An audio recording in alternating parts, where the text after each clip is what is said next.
Good afternoon. Let us now begin the international seminar titled How the Internet Works, hosted by the Korea Internet Corporations Association. First of all, I'd like to thank all the participants who are present here today and who are watching us via YouTube channel for making your precious time out to attend today's seminar. I sincerely hope that you will stay with us until the end of the event. Let me introduce myself. I am Youngyu Kim from the Korea Internet Corporations Association and MC for today's seminar.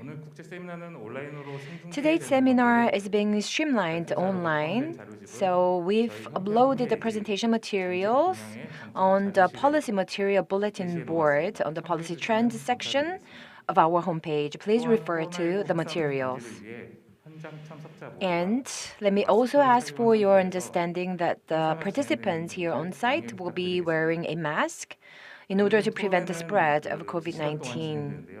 So we are given 2 hours today, and we will listen to 4 presentations to be delivered by 5 presenters, which will be a very precious opportunity for all of us. So for the efficient use of our given time, the opening speech by Chairman Sung Ho-bak of K-Internet will be replaced with his written speech, included in the seminar material package. So now let us begin the presentation session. First of all, Mr. Mark McFadden, CTO of Internet Policy Advisor, and Ms. Oud Shinken will give a presentation about how the Internet works and how it is paid for. Please give them a big hand.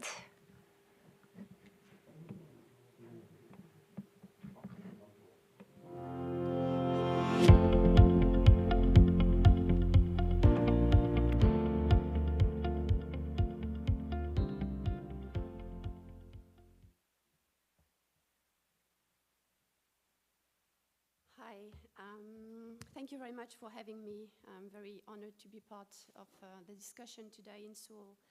I'm representing Plum Consulting, that is a consultancy based in London and Paris, and we work with clients all over the world on their economy and regulatory issues.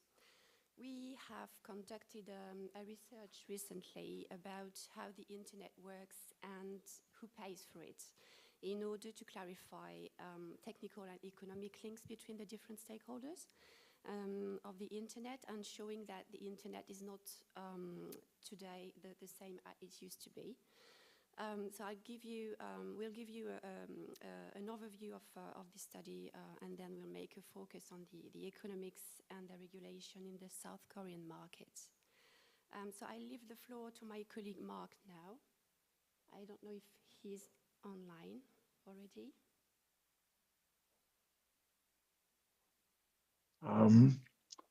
I can't see the slides, but I will just assume that the presentation is working. Yes, and so I'll go. that. Thank you so much. Let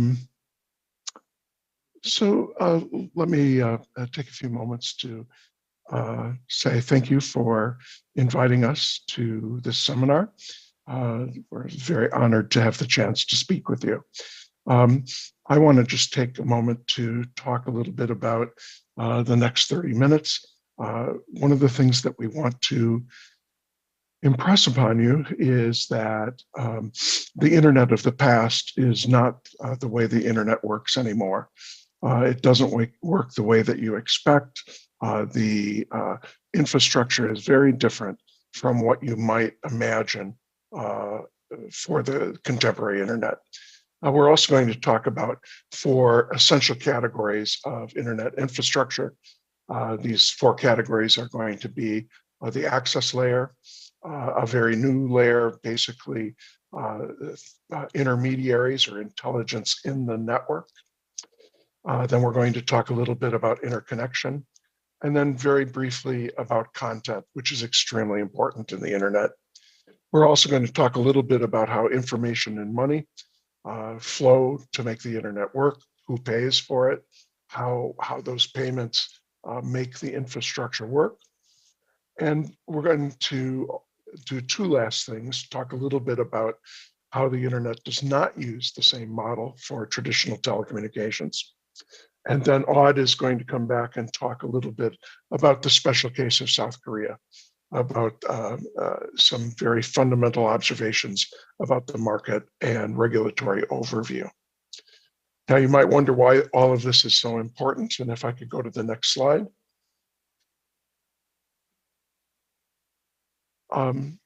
One of the things here is that if we take a look at the number of individual connected internet users, we see some really dramatic numbers here. We know that billions of users are connected to the internet, and we know many more billions of things are connected to the internet. And if you look at the global distribution, this gives you a feeling for how well people are getting connected to the internet across the globe, and very importantly, in particular regions. Next slide, please. Now, in the past, and I regret to tell you that I'm a relatively old person, in the past, if we were talking about the 1990s or the early 2000s, the internet worked on a very simple and very easy to understand request and response paradigm. Basically, what happened is a user would request information or service from another node in the network, and that node would simply respond. That computer asked for information, and the computer on the other end, often a server, would respond to that request. That gave rise to something that is ancient on the internet, something called the end-to-end principle, which basically meant that the ends of the network were intelligence, and the center or the core of the network didn't do anything but transport the information between the ends. That intelligence at the edges of the network was extremely important. But in today's internet, things are very, very different and much more nuanced. What we see is far more intelligence inside of the network, And the edges don't have as much control or don't have as much, yes, I would say control over their communications as they did, say, 15 or 20 years ago. So the internet has changed dramatically in that time. And you might ask why that is. Next slide, please.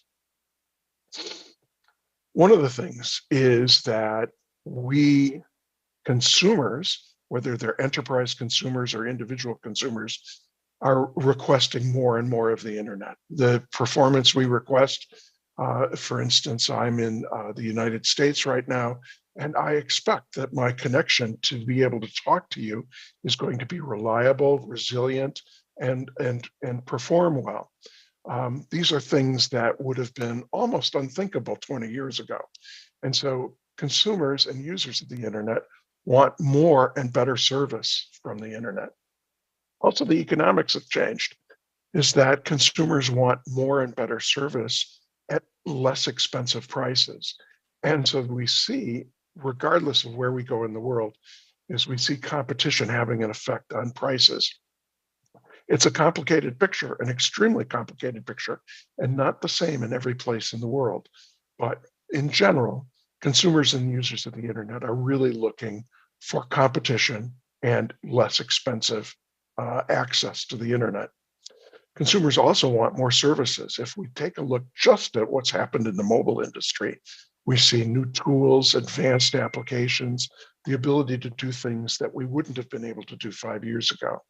And of course, along with that, we see that consumers want the ability to adapt and to be resilient to changes in the global ecosystem, changes in the way that we use the internet. And certainly in the last 2 years, we've learned that we really have changed the way that we expect our tools to support us, both as individuals and in enterprises and in our daily life. So the internet now is really use and demand driven, and it's a huge change. And we want to talk about the parts of that change, and I want to talk about 4 key areas of the internet infrastructure. Next slide, please. The 4 areas I'm going to talk about very briefly are access, how businesses and individuals get access to the internet. Interconnection, how information flows over the internet.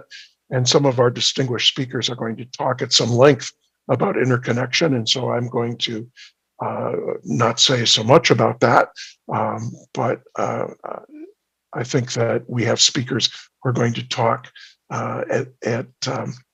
in some detail about interconnection.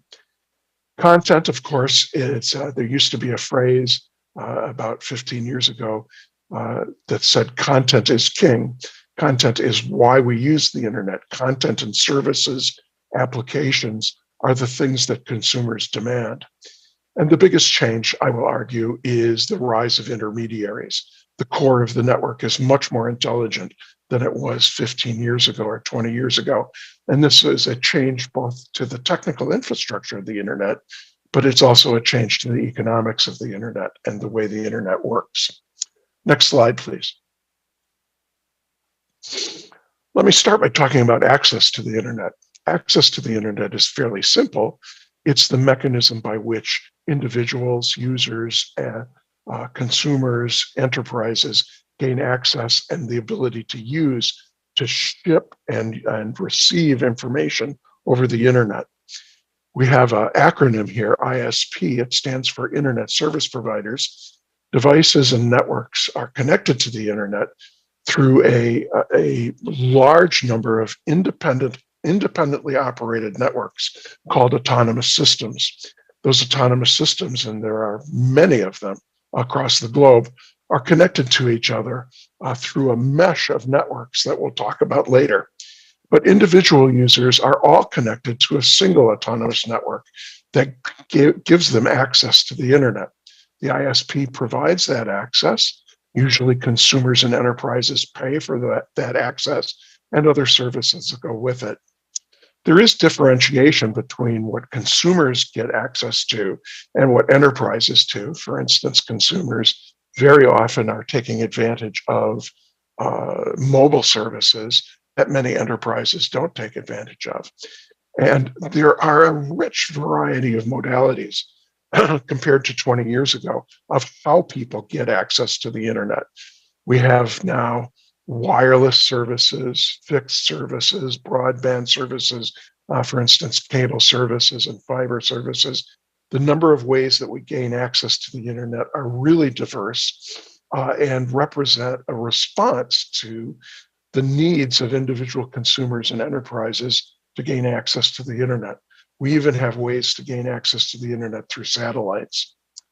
Now, ISPs are generally, the economics of ISPs are that enterprises and individuals pay for access to the internet. But there is a huge variety. It's incredibly diverse how much access costs, depending on where you are in the world.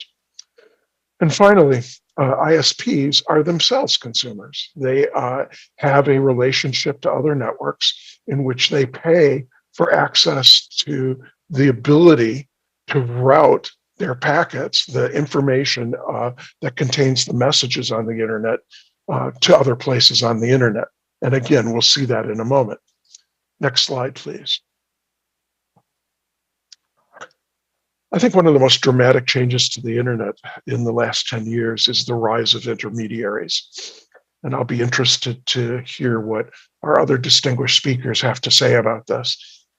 But in the past, say 20 years ago, the internet was relatively simple in terms of its request and response paradigm, that users and enterprises connected to the internet made requests of services on the internet, and those servers responded. That request response paradigm had nothing in between. The networks in between simply routed the messages from the requester to the server and back again. That has really changed dramatically in the last 10 years. And the core of the internet does much, much more than merely transport traffic between requester and server. There are a huge number of network resources and services that are in the path in between the two ends of the network conversation. And two important examples of that are content delivery networks that provide local replication of content and make the performance of the network work much more quickly and make the performance of the network much better for the end users. And network-based security services, which intervene in network conversations to provide things like malware detection, the ability to restrict certain kinds of unwanted content, and so forth. Another big change to the core of the network is the rise of virtualized services in the core of the network. And while we won't talk much about that today, this is a huge change in the network where we have virtualized storage. People think of cloud services as the ability to share common network-based storage, but we also have virtualized services in terms of machines as well. So one of the things that is extremely important to understand is that the core of the network is not simply a pipe that actually connects things together. There are many, many more things going on. And this is a big change in the internet, in the last 10 years. Next slide, please. As I said, some of my distinguished colleagues who are speaking here will talk a lot about the core of the internet and how routing and peering takes place on the internet. I'm looking forward to hearing from them.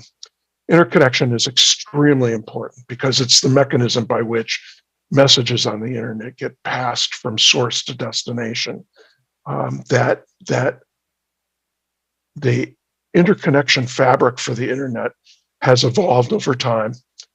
It consists of the ability of networks to exchange messages with each other. And there's two important kinds of exchanges.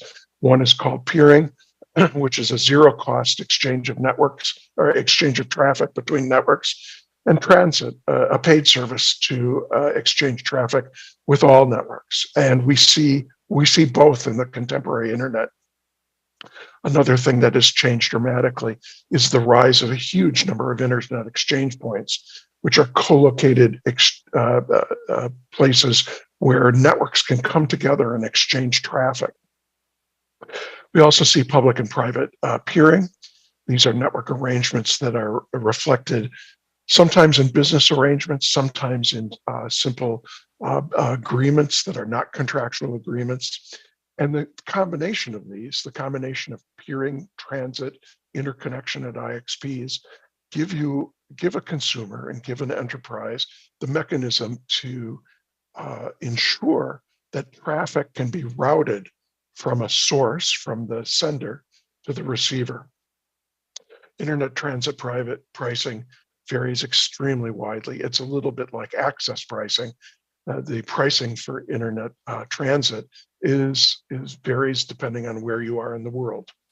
And very often, large providers of content and services peer directly with ISPs, okay, without having any exchange of financial activity for performance and economic reasons. It's usually advantageous for both sides of the agreement. And so this is a big change to the internet, again, compared to 5 or 10 years ago. This fact, the idea that very, very large providers of content, applications, and services are peering directly with local ISPs is very important for pricing and delivery. On the next slide, please. This is just a picture of how these interconnections work and who the stakeholders are. And without spending a lot of time on this picture, the relationships here are that internet service providers need to be connected together. They can be connected together through public peering at internet exchange points. Internet service providers can have peering agreements where they exchange traffic bilaterally for no money at all. Or there's also transit relationships where the ISPs can actually pay for transit. Next slide, please. I said before that content is king. Content for us is online services, applications, and information. Anything that a consumer looks for online, anything that an enterprise needs as a service. There are a huge variety of services and applications. In fact, the variety is mind-melting in terms of how many different kinds of services and applications are on the internet. It's worth remembering that human beings, are in the minority of the things connected to the internet. We connect far more things to the internet than we do people.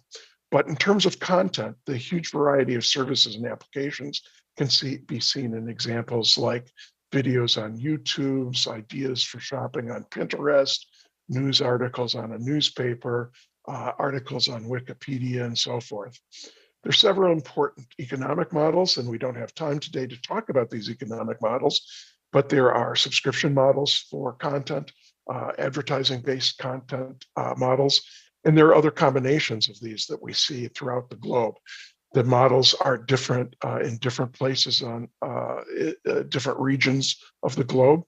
And in terms of stakeholders, we have very importantly those people and organizations that are content providers, and then the content creators, the actual individuals or organizations that are creating the original content, and then advertisers and users. It's a very, very diverse and varied marketplace. And I have a very short little framework here to try to help understand one of the pictures. Next slide. Here are sort of a framework for understanding categories of content. One of the things about the early internet was that most of the content was static. And that's not so true today. In fact, most content is not static. We see content in a variety of categories. And here you see 4 categories: entertainment-based content, information-based content, socializing content, and then service or application-oriented content. And there's some examples here, but this gives you an idea of the way that content can be organized for people who are accessing the internet. Now, in terms of how the stakeholders are organized, next slide, please. I won't go into detail on this slide, but it turns out that there are relationships between all the stakeholders in content provision. And the stakeholders are much more complex than they used to be. Again, I stress that the picture of the internet 20 years ago was a simple request and response framework. Now that framework is much more nuanced and much more complex. And this slide gives you an idea of not only the complexity of how content works, but who the stakeholders are. Next slide, please. So, I mean, one of the things that we see in terms of these four categories of infrastructure is that there are key relationships between the stakeholders on the internet. Users and ISPs have a consumer-driven relationship. ISPs and transit networks and peering networks have a business relationship very often for exchanging traffic and moving messages through the internet. A very new and very dynamic part of the internet is the relationship between ISPs and intermediaries, like content distribution networks. And of course, the relationship between networks and content providers are much more complex than they were, say, 15 years ago. And you might ask, well, are there pictures of how the information flows and how the content flows through the network? Next slide, please. Again, without taking a lot of time, the relationship between how traffic moves on the internet and how payments move through the internet are very related, but much more complex than they used to be. And this slide attempts to show you a picture of traffic flows through the internet, and also, and that would be at the top, and at the bottom, how payments move through the internet. The question is, who pays for the internet? And so these two graphs here give you an idea of the relationships between individual stakeholders and their relationships with other stakeholders, both on the economic side of the internet and also on the technical infrastructure part of the internet. And it's important to understand that this is very different from what we've seen in the past. And my colleague and friend Jeff Houston will talk a lot about this, especially on the payments side. But let me finish my part of the presentation with one more slide. Next slide, please. It's important to understand that this is very different from what we experienced in traditional telecommunications. The internet is not traditional telecommunications. The technical model is different. The organizational model is different, and the economic model is very different. On the technical side, connectivity is open to anyone who plays by a set of rules called protocols that are standardized by key standardization bodies for the internet. There is also no centralized control or authority for the internet. There is no such thing as the Internet Telecommunications Union. There just isn't such a thing. And so that plays an extremely important role both in the economics and the politics of the internet.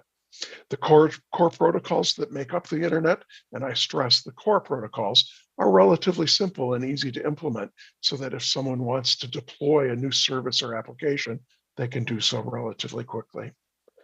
The economic model is much different from telecommunications. The consumer provider model is very different from what we see in traditional telecommunications.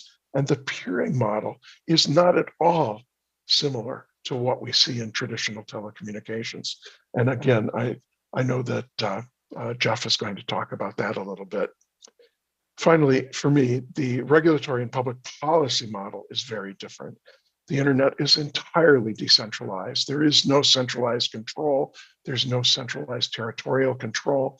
There's national institutions have a lot of trouble affecting policy for both economic activity and also content-related activity.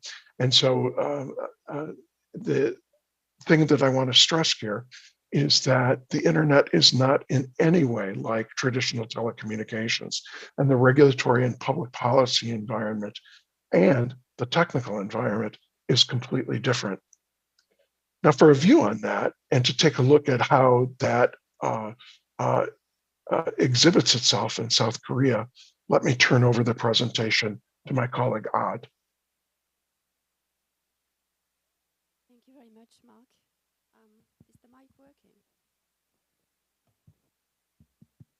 Is it working now? Yeah, thank you. So in our research, we've looked at a number of specific Asian countries. So Asia-Pacific countries strongly differ in their demographics, in their communication and technology markets, and policy and regulatory approaches of the internet. So today I'll make a focus on the South Korean internet market, starting with some features of the market, before telling you a bit about regulatory issues. Compared to other Asia-Pacific countries, South Korea is a country with a high level of urbanization and quite a high population density. And South Korea has emerged as a global center for technology innovation, ICT communications and digital infrastructures. And the technology demand and adoption have been very strong in the country. This dynamic has been based on an enabling underlying infrastructure as well as technological capabilities over the last couple of decades, and this was supported by government participation, with government policies focusing on expanding access to telecommunications. So basically, internet market in South Korea shows a dynamic supply, a vivid ecosystem, and a strong demand for technology and services. The telecom market in the country is the third largest market in the world by revenue, and it's largely dominated by three operators, which are SK Telecom, KT Corporation, and LGU+, which all provide mobile, fixed, and internet services. So looking first at the supply side of the market, South Korea has reached universal fiber network access based on government policies, and this infrastructure has strongly contributed to the country's leapfrog on 5G deployment, and the fact that the country has been a front runner on 5G at the global level. The rise in 5G users and traffic growth have been faster than expected. The forecast 5G penetration, according to the GSMA, is expected to be 90% of the population by 2026. Another feature of the supply market in South Korea is that operators have included free innovative content in their 5G offers, like augmented reality, virtual reality, and sport experience, that may have contributed to stimulating the demand and attracting early adopters on the market. And the ecosystem has also benefited from the closing of some partnerships, such as Sk Telecom with Apple TV Plus on video streaming and pay TV services, Sk Telecom with Microsoft on cloud gaming services, and there were some market acquisitions of TV providers by internet service providers. The country's shift to a digital economy has created significant levels of demand for internet services and infrastructure. For example, the data usage is very high compared to other countries in the same region of the world. And as you can see on this figure, the mobile data usage per subscription in Korea is almost twice the one in Singapore or in Japan. Affordability is good. This indicator shows basically the proportion of income spent on mobile services. It shows that the affordability of the Korean market is better than in other countries in the world, in the region too. And finally, we already talked about 5G, and its penetration is much higher in South Korea than in other countries. Just to show you a few additional data, this is the number of connections in fiber broadband, and Korea is the first of OECD countries with over 80% of its fixed broadband subscriptions that are actually fiber. I think it's important to underline here that the deployment of fiber into networks is not only important for fixed broadband, but it's also important for mobile networks. as it's the case for 5G networks which rely on a strong fiber backhaul to face data traffic. This is another interesting data showing the performance of speed of fiber broadband, and South Korea has 100% of its subscriptions with a speed of over 25 to 30 megabits per second, which is a little bit more than in New Zealand. And it has almost 80% of its subscriptions with a speed of 100 megabits per second. On this slide, you have a quick view on some telecom infrastructures in the country. On the left, this is an example of mobile networks coverage by one of the operators. And on the right, you can see the subsea cables and their landing points connecting the country to the rest of the world. KT has recently confirmed that it would establish and operate a submarine cable in partnership with a real estate service provider to connect with 6 other APAC countries. But only 3 cables today in South Korea are within 15 years of life, which is less than most of APAC countries.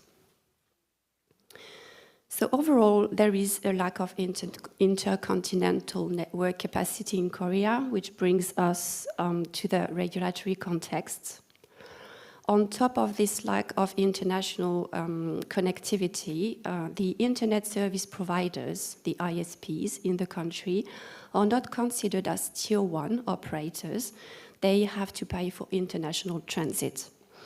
And ISPs have been led to partner with some content service platforms, and they adopt their CDN and cache services to deploy it in their networks in order to make savings and limit the congestion in the network. So following that, there has been an increase in the video streaming traffic, and a large share of bandwidth was used. So basically, ISPs in Korea have assessed that 60% of their capacity was used for Netflix, YouTube, and Facebook transit. Beside this, there is a regulatory rule in Korea, and I'll come back to that on the next slide, which is called the Standing Party Network Pays, SPNP, which basically charges the sending of data, meaning that the net sender networks pays for the net receiver network. Hence, the fact that ISPs began to feel financial burden of hosting popular contents, and this is where a controversy between ISPs and content providers in South Korea started. So coming back to the regulatory rules, the South Korea interconnection policy was revised in 2014, and it includes, among other things, the implementation of this SPNP, the Standing Party Network Pays rule, which charges the sending of data. So this type of settlement, having to pay for content delivery, may result in a series of consequences that may hamper competition. For example, for local content providers, it is costly and not economically efficient to store local content outside the country. So the SPNP rule increases their charges and limits their growth potential. If you look at international content providers, there is no incentive to bring traffic for them in South Korea if they have to pay for content delivery, while IP transit is cheap outside the country. And if you look at the ISPs, it freezes the market a bit, I would say, because there is no incentive to develop international connectivity, as ISPs with better connectivity would become a source of traffic flows, and then they must pay for termination fees. And there is no incentive to host CDN of content providers, as they have to pay fees to send content to another ISP. On the final user's point of view, one may argue that charging the delivery of data would contribute to the rise of internet access charges. So based on all this, there is a current debate in Korea where ISPs are advocating a network user fee that would be paid by content providers, and it would be calculated on the volume of traffic delivered. This scheme, the network user fee, appears to be very different from what is done at global level, and that will be discussed in the next presentations. Policymakers have been investigating regulated network charges, and there are currently several pending pieces of legislation on this matter that are currently discussed in the government. There's also a current litigation between ISPs and Netflix in Korea. The main argument of ISPs is that they have to tackle a surge in costs due to content providers' heavy traffic usage.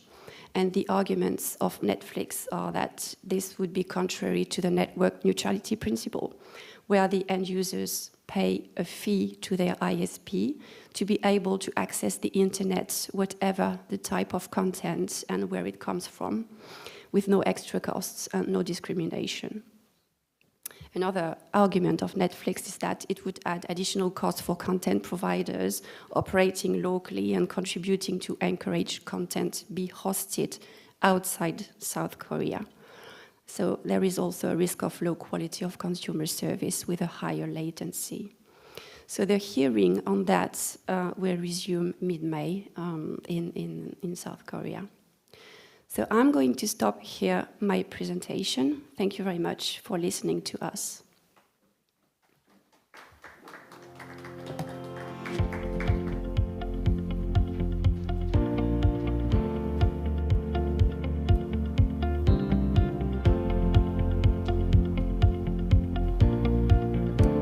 발표 감사합니다. 두 Thank you for the 번째로 presentation. 카이스트 Our next 전산학부 speaker 이동만 교수님이 is 온라인으로 Professor Dong-man Lee 인터넷은 어떻게 세상의 from the School 중심이 of Computing 되었는가, at KAIST. He 기술적 will be 배경 talking 그리고 about 미래 발전 how the 방향에 internet became the 대해서라는 center of the 주제로 world, 발표해 the 주시겠습니다. technological background, and the future developments.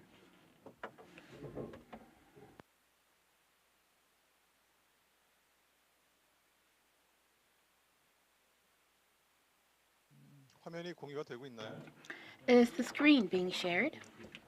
제 화면이 보이나요? Can you see my screen?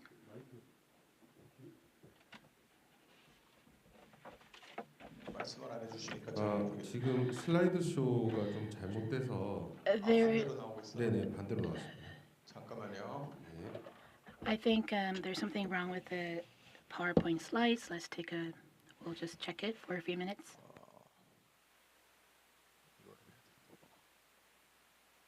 어떤가요? 잠시만요. Okay, how is it now?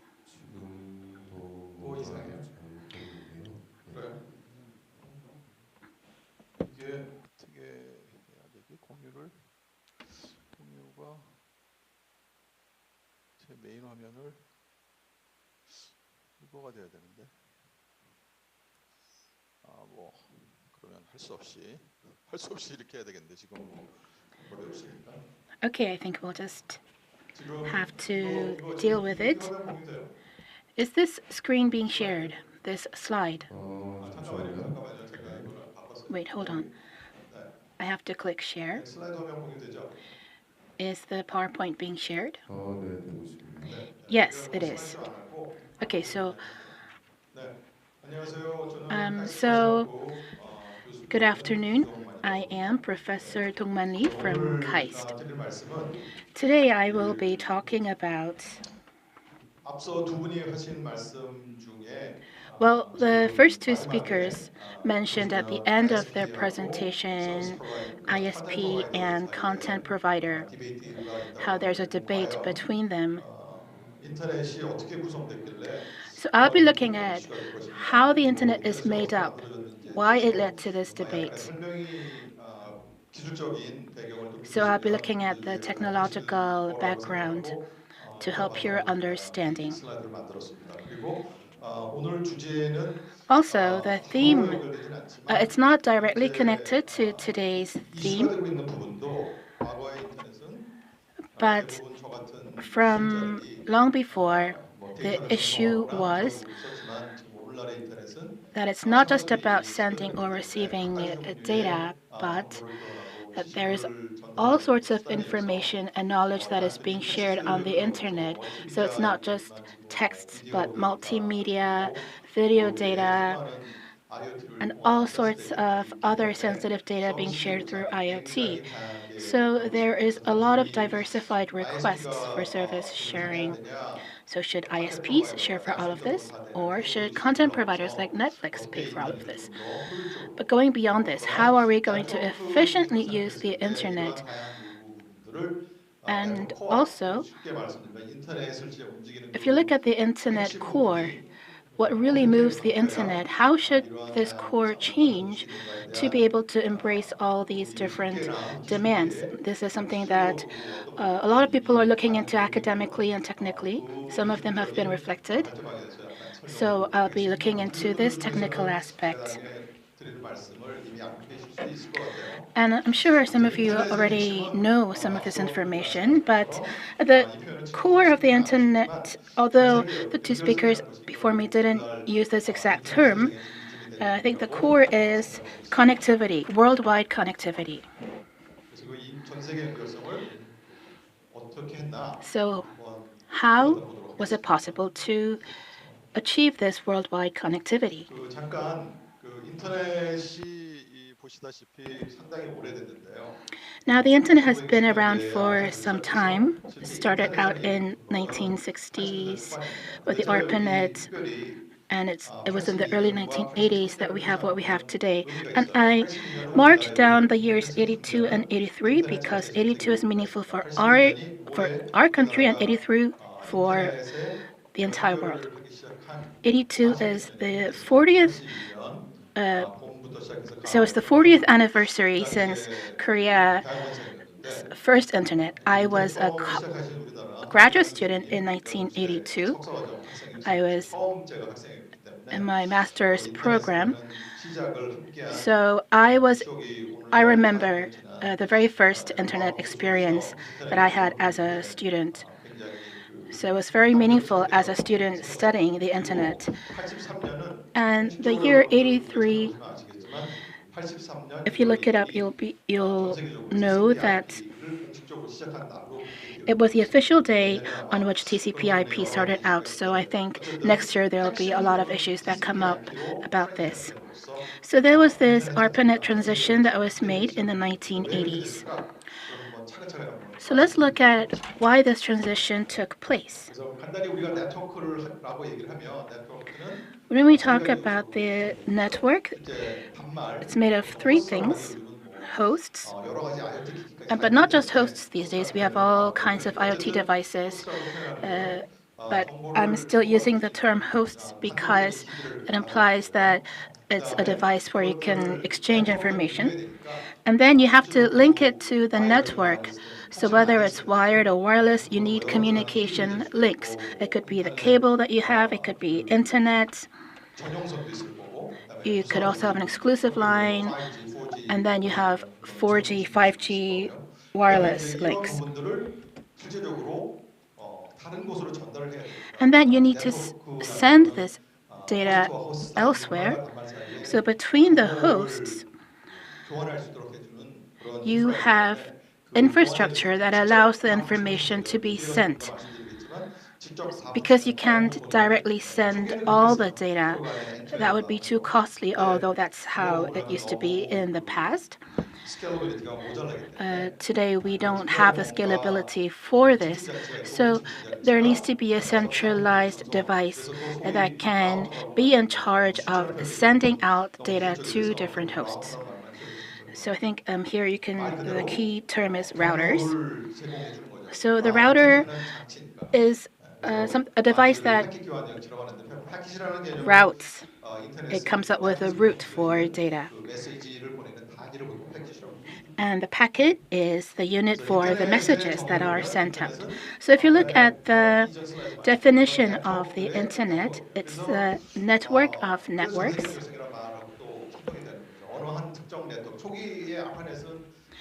So the ARPANET was really a restricted network.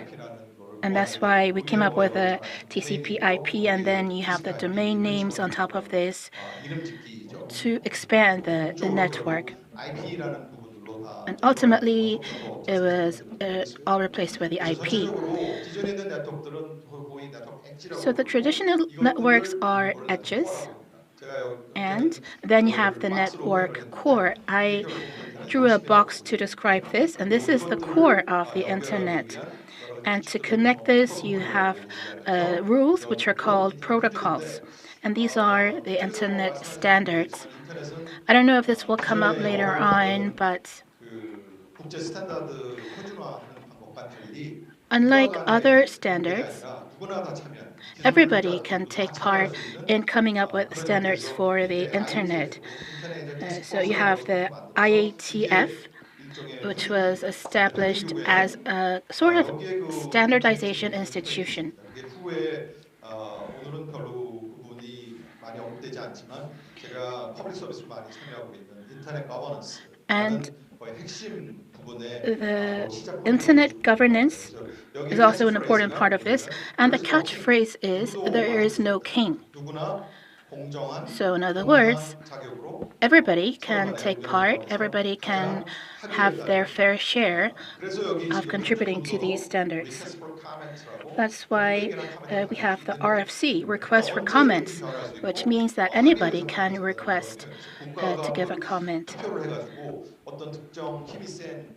So it's 대부분 not like ITU가 통신 쪽은 그렇게 이루어지고 있어요. 그래서 having 뭐 최근까지도 countries vote for the standards, 통신 쪽에 하는 although ITU가 this is what is happening in the telecom industry. 이 ITF나 월드 와이드 웹이나 아니면 Instead, you have the IETF or World 인터넷 Wide 기조 Web 자원을 하기 위한 국제 기구인데 and other international 이쪽 부분에서의 institutions. 이 싸움이 있는 거죠 서로 간에. 근데 So there is IT도 a 점점 이제 debate 통신 between them, 시장이 but 여러분 인터넷 시장으로 바뀌고 the 나니까 telco industry is also changing 그 미국 and 주도로 becoming more like 한 러시아라는 the internet 주도권을 industry. 잡고 싶으니까. 근데 인터넷은 여기도 보면 결국 기술이 앞선 사람들, 기술을 많이 안둔 사람들. So with the internet industry, everything is based on who has the better technological skills. So it's not really about the country's power behind it. We don't have time for too much of this, but nonetheless, it's a bottoms-up process where everybody can participate. 간단하게 설명을 드리면 이 그림에서 보다시피 And as you can see in this diagram, if you connect on my school's website through my mobile device, let's say you have this IP address. This is a random address. So this website address changes into this IP address, meaning that wherever the network is, I just have to remember the address. I don't have to pay attention to what route it takes. In the past, I would have to know the routing, and there would be addresses added on to this. But now, so initially, those who designed the address figured that you need to simplify the address to make things work. That's why they came up with an IP address to directly link your device with the website. So you don't need to know the number of networks or anything else. You just need to input the IP address, and that will automatically link you to where you want to be linked. In other words, for the person taking advantage of the service, I don't know if you can follow my mouse here. This is my device network. And here everybody is connected. But let's say I'm in the States and I want to connect all the way to my school in Korea. I don't need to know the network, what network it follows. I just need to know the address. So it's not just server developers, but even the end user. They only need to know the address to connect to the website. And within IP, you can see that depending on the address, it has a set standard for how it's going to be connected. And I think this is the biggest contributor to the worldwide connectivity today. So it's a bottoms-up consensus policy for standardization as well as this 실질적으로 that made this possible. 네트워크 코어에서는 이걸 어떻게 할 건가? 왜냐하면 물리적으로 연결선으로 So 하려고 그러면 in the IP 주소가 network 필요한데 그건 core, I 동시에 talked about the 주소 IP 얘기고 address and so 실질적으로 그런 on. IP 주소가 That's the 어디에 logical 접속을 side 시킬 of it. 건가라는 걸 구체적인 정보를 지금 주고 있지는 않는 거예요. It doesn't 예전에는 give me the detailed 구체적인 information 단서가 나온 of 다음에 what path 네트워크에서는 it takes to be connected. 건너가는 네트워크 주소나 이것들을 다 적어서 In the 라우팅 past, 정보를 다 we needed 넣어서 하는 방식이 to input 있었어요. all the routing 그렇게 하면 information to 네트워크가 reach the 확대받아요. information we needed, 독점이 되고. 그러니까 주소가 which 일정할 수가 meant 없는 거예요. that there was 그래서 no 한 번 fixed 주소가 넣으면 address. 영원히 그 위치에 있으면 But we 그대로 wanted 거기에 things to 그런 be permanent, 주소로 so one 만들었어요. 그걸 address 가만 to 주소가 connect you 어떻게 to one 주소 single 정보까지 link. 하는 건지 IPv6에서 그렇게 And 문제를 of course, 해결했는지 안 했는지 안 IPv6 했는데 solved 못했어요. the 어쨌든 mobility issue, 그 but 특정 우리가 기술 anyways, 설치하고 대부분 그 장소에 있으니까 so 한번 because 주소가 once we 나오면 have a network, 그 it 해당되는 주소가 most 없어도 전 likely will 세계적인 end 모든 up 사람이 그 주소로 staying there. 연결될 수 있도록 하게 만드는 So we 거는 wanted a permanent 물리적인 아까 제가 address. 처음 And 슬라이드에서 I 네트워크 mentioned 커넥션이 in the 굉장히 first 중요하다. slide 그걸 that 전체적으로 물리적으로 연결시키는 communication 거니까. links are 그렇다 그러면 important. 어떻게 할 건가? 그냥 So how does that 자기 work? 참여하면 다 연결할 건가? 이렇게 Are you 다 going to connect 연결하는 건 너무 어렵죠. everything to 예를 들면 우리가 everything? 10대 정도 되면 뭐 10개만 Let's say you 전화기면 have, 10개 곱하기 나누기를 함께 if 하면 we only 되니까 had 만 개가 10, 된다면 그거는 우리가 셀 수 없는 숫자로 then 넘어가는 that would be 건데 okay. 인터넷 But 현재 that 한번 number is going to 어떻게 continue 계산되는지 multiplying, 아시잖아요. so we're 몇 not going 빌리언 to be 단위로. able to handle it. It'll 그러니까 be billions 어마어마한 of 그 networks 숫자의 out 연결선이 there. 필요합니다. 그래서 처음에 이제 시작한 거는 초기 단계에는 이런 전 So what we 세계에 decided 숫자가 to 많지 않을 do 때는 was, when there wasn't that much of a 국제하고 number, 지역 ISP 간의 계약에 따라서 연결을 하는 거예요. there was 글로벌 a ISP 통해서 contract 지역 ISP랑 연결하는 with the 거고. 근데 이제 regional and 이것도 the international 너무 ISPs. 또 어떤 특정 글로벌 ISP에 국한되니까 다음 단계로 But 또 then that restricted the 경쟁을 number 하면서 of 그래서 regional 여러 개의 ISPs that ISP could be 아까 첫 connected. 번째 So there was a 마르크가 competition in 프레젠테이션 this. 할때 설명한 것처럼 멀티 티어로 Like 그러니까 Mark 티어라는 explained, 표현만 설명을 you have something 드리니까 called 여러 개의 티어로 multi-tier. So 이렇게 it's 있어요. 여기 formed 그림에 보시는 것처럼 of different 파란색은 tiers. 뭐 예를 들면 In yellow, SK텔레콤이나 this 뭐 could be 그런 SK 거죠. 그다음에 조금 Telecom. 올라가게 되면 And then 이제 if you 이 go up, 초록색으로 돼 있는 what 거가 is 소위 in 말하는 티어 green 1에 국제적으로 would be 연결하는 the 보통 tier 1, 국제적으로 연결하는 걸 so 티어라고 international 하고 지역적으로 connections. 연결하는 And 거를 then the regional 국제 간의 connections 연결, 리저널하게 하는 걸 티어 2라고 하고 would be 티어 tier 3는 2.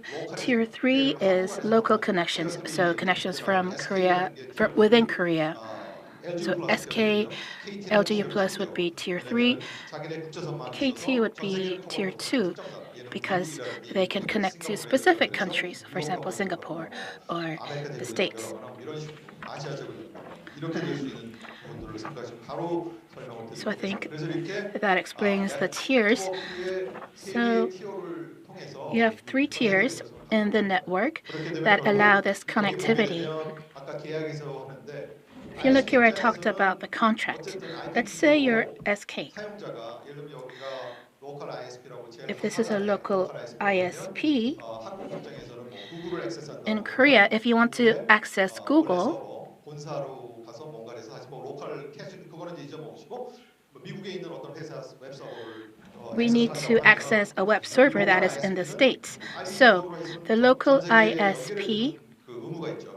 그러다 has 보면 a duty 자기가 to 직접 다 연결할 수 없으니까 connect you to 티어 wherever 2를 in the 통해서 world. 계산할 수 있는 그래서 다시 So it connects you 티어 to 1을 a tier 거쳐서 2, which then leads you 미국으로 가는 to a 거죠. tier 그러면 1 이거는 뭐냐면 connection 티어 so that you can 3나 티어 reach the 2는 States. 자기 So tier 상위에 2 그러니까 and tier 상위 3 ISP는 상위 ISP가 네트워크를 공유하게 되는 거니까 사용료는 내게 돼요. are sharing 뭐 their 그렇게 보면 network 그들이 with tier 다 1, so they 우리 need to 가입자 pay 그러니까 for 인터넷 that 가입 connection 다 포함된 cost, which is 분위기죠. probably 근데 이제 part of our 요즘 subscription 그 plan. 서택 프로바이더하고 하는 부분에 통신량이 증가하니까 And there's 미국이 increased 그러면 traffic due 인터넷 to 가입자 content 그거 providers. 있는 거냐 없는 거냐 And there's a lot of 뭐 이런 얘기들이 debate 있어요. about whether that is also included in the 그리고 subscription 추가로 plan. 여기 뭐 구글이나 넷플릭스 같이 Also, you have 글로벌 이슈 때문에 companies like Google and Netflix. 자기네들이 트래픽 많아지니까 이런 Their 콜이 increased 생기기 때문에 traffic 자기 오온의 컨텐츠 디스트리뷰션 네트워크를 컨텐츠 제공 프로바이더 네트워크, 컨텐츠 디스트리뷰션 네트워크 이렇게 부르긴 하는데 they call it the CPN,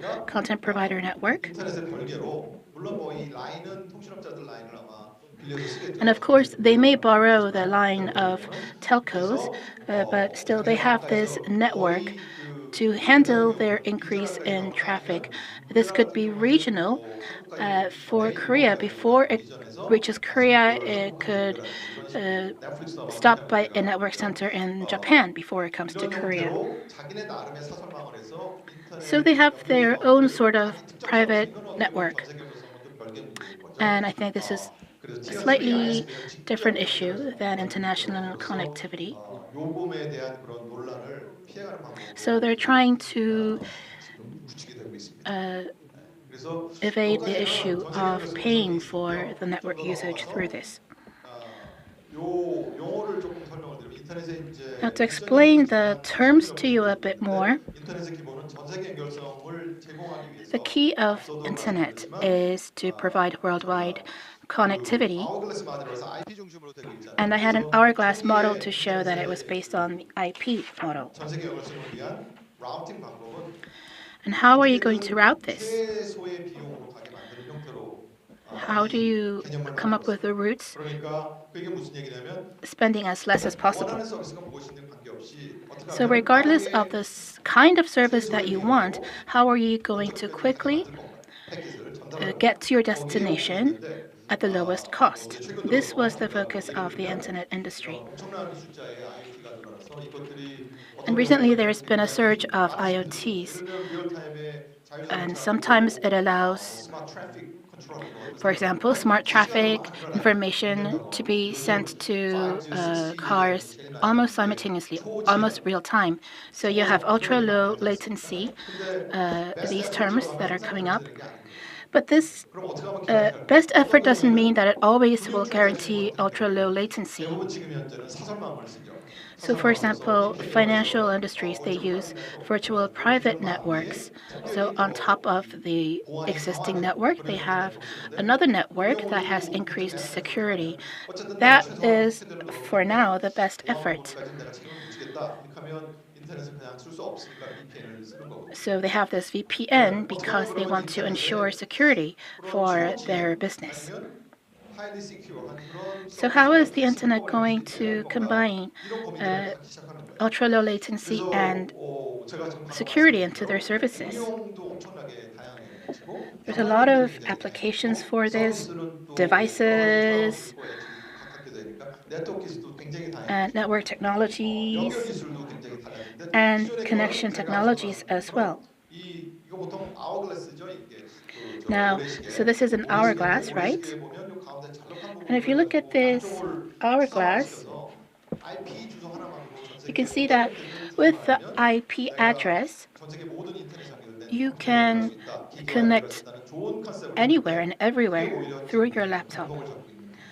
But this idea now is actually undermining a lot of activities, because now you need to be more flexible in transmitting information, because if you transmit something, there's going to be a lot of routes, and those routes could be safe and it could be fast. But let's say you take the fast way, that could cost more. Let's say you go the secure way, that could cost more. But previously, although that was the best effort, you didn't necessarily pay more to get the best quality. So you need to be more flexible and dynamic, which is why you have a new model.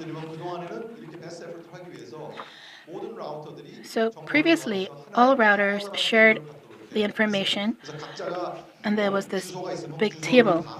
So everybody had their own address, and it was fixed what route they would follow according to the best effort. So there wasn't a lot of changes in the pattern because of this. Otherwise, you would spend all your time exchanging information. That's why it's termed best effort. So this can't meet the diversified needs. So what did we do? If you look at the previous slide, you have this routing information here,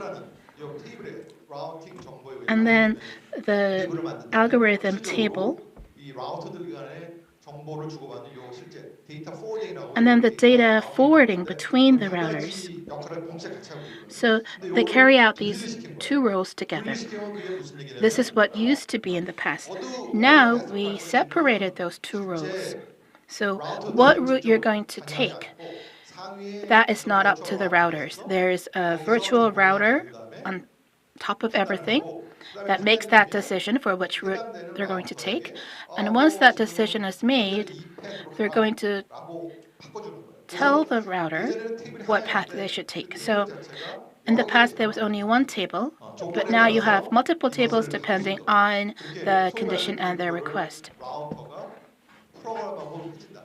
그러니까 이 가변적으로 돼서 소위 그래서 그 다음에 이름으로 나타난 그 얘기를 뭐라 그러냐면 소프트웨어 정의기반 소프트웨어 And what comes 네트워크라고 부르기 시작했어요. from this is the 그래서 결국은 software-defined 이 위에 network. 있는 상위 컨트롤러에서 팔레스를 정하고 팔레스의 So the policy is 컨디션에 determined on 따라서 top, 어떤 팔레스가 가장 최적인가. and then 그래서 그 depending 최적의 on the 팔레스에 best 따라서 policy, 어떤 라우팅 패스를 가져야 되는가를 the 한 router 다음에 follows the 그 routing path, 바뀌어진 라우팅 패스를 실제 라우터가 변화할 수 있도록 프로그래밍 and 방식으로 그렇게 바꾼 the 것이 router can 요즘 이제 새로운 program 컨셉으로 나오고 있고요. the routing path 대다수의 지금 accordingly. ISP들이 그 빅 ISP들은 지금 이 Most of the 개념을 big 다른 이름으로 ISPs 좀 부르고 있어요. are NFV라고 following this, 네트워크 펑셔널 버추얼라이제이션 같은 개념입니다. 이게 클라우드로 although they 해서 have different names 클라우드에다가 for this, 이 network forwarding and 라우팅 기기를 virtualization. 사놓고 실제 망에 있는 라우터한테 서비스 So you have this 요구사항에 virtual 따라서 network 서비스를 that 하지 않습니다. 근데 여러 gives 가지 서비스 directions 플랜들을 to the actual network depending on the service plan, so that the network can be replaced to meet the different needs. 이것을 많이 쓰고 있는 거는 5G. 5G uses this a lot as well. 모바일 MEC라고 해서 모바일 엣지 컴퓨팅 하는 쪽에는 So for mobile edge computing MECs, depending on the local situation, path 플레인을 굉장히 다양하게 할 수 있도록 이런 개념들을 you can have many path planes. 궁극적으로는 지금 미래 인터넷 쪽으로 하고 있는 부분은 So ultimately, 주소 in the future, what we're looking at is 지금 인터넷 쓰고 있는 부분이 컨텐츠를 주고받는 부분이기 때문에 we are exchanging a lot of content. 특정 머신에만 있었죠. And before, the data was in a specific machine. But today, let's look at Netflix. You have local cache servers as well. So the content is the content that is closest to you.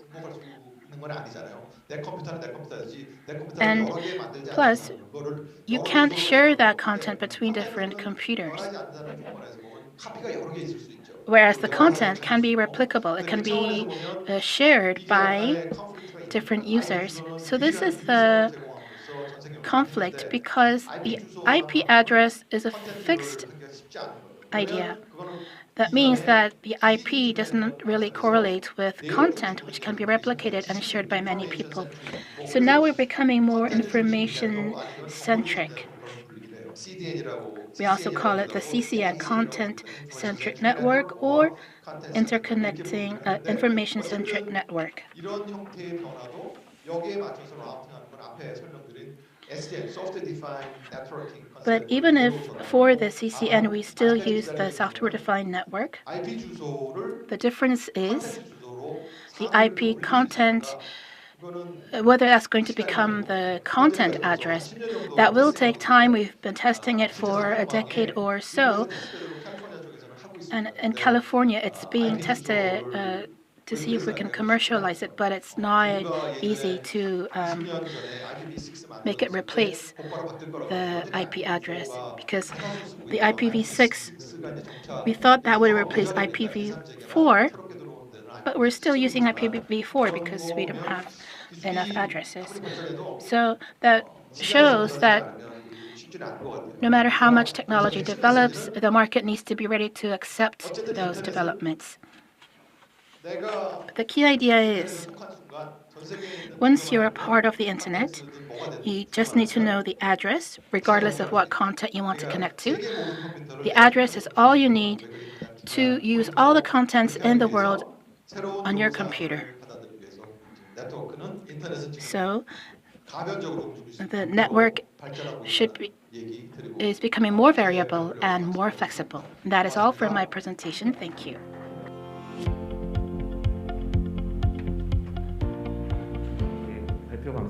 Thank you for your 실제로 presentation. 현장에서 Now, 인터넷 we'd like to invite our third 비율 우드콕 presenter. Let me invite Mr. Bill Woodcock, Executive Director at Packet Clearinghouse, who is joining us here in Seoul. He will talk to us about where internet bandwidth comes from and how it is paid for.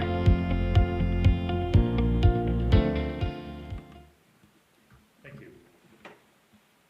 My name is Bill Woodcock.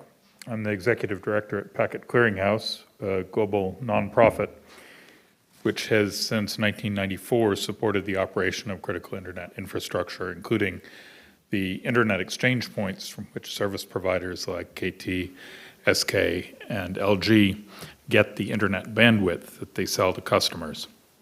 I'll be talking about where that bandwidth comes from and how it's paid for. The economy of the internet is inextricably linked to the topology of the internet, and this is something I think you've heard each speaker say in different ways. Bandwidth flows from the internet exchange points where it's produced to the consumers who use it. Money flows from the consumers who use internet bandwidth back up towards the internet exchange points. The internet is built of smaller networks, as a network of networks. And those small networks have 4 stages of growth. They're also only interconnected in 2 ways, peering and transit. So if you understand those 4 stages of growth and the 2 kinds of interconnection, you understand the whole internet. There is nothing more complicated than that. If you understand these parts, you can understand the whole. So this first phase of an internet service provider's growth is a very simple one. It buys transit. This is one of the 2 kinds of interconnection, and it sells transit. It's a middleman. By aggregating customers together and buying transit that it will use at a high rate of utilization, 70%, 80% utilized, and selling to customers who will use a low rate of utilization, 1%, 2%, 5%. They can aggregate many customers together into the same amount of bandwidth and turn a profit. The next stage of growth simply adds 1 or more additional transit providers. This allows the internet service provider to arbitrage differences between those service providers in order to choose the lowest cost route, in order to choose the shortest path, in order to use the most reliable service provider. By combining multiple internet service providers together upstream, they can create a service for their customers which is lower cost, more reliable, and higher performing than any individual one of the upstream providers. So this is more of a value add. They're creating better service than they're buying. In the third phase of growth, the internet service provider connects to an internet exchange point. This allows them to get bandwidth directly from the internet exchange point. In the previous stages of growth, all the bandwidth that they had to sell, they were buying from another service provider who was getting it from an internet exchange point. All of the bandwidth comes from internet exchange points. It's just a question of whether you get it directly or you get it through another provider. Once you have a direct connection to the internet exchange points, your business model becomes more complicated, but clearer, because suddenly, instead of just depending upon the prices you're receiving and marking those prices up with a profit margin and selling again, but being very vulnerable to price fluctuations and currency exchange fluctuations. Now, your costs are internal to you. You have a free source of the product you're selling. You incur internal costs, which are much more predictable, and you sell to your customers. So this is where internet service providers want to be. And then they grow by simply adding more internet exchange points. The more sources of bandwidth they have to sell to their customers, the more flexible and resilient their business is, and the more customer demand they can satisfy.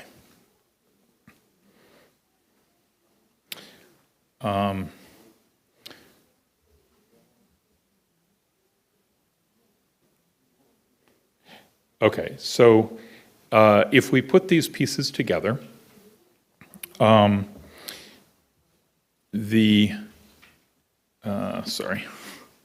I've forgotten there was a build here. Okay, so the red lines with arrows are transit connections, and the green lines without arrows are peering connections. The red lines, transit is the service of delivering bandwidth down the hierarchy in exchange for money going up the hierarchy.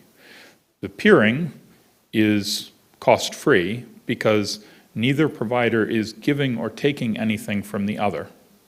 They're simply getting bandwidth from the exchange point and using it to satisfy customer demand. So each of these networks, whether they're a stage 1 network or a stage 2 network or a stage 3 network or a stage 4 network, has customers connected to it who are the source and the sink of traffic.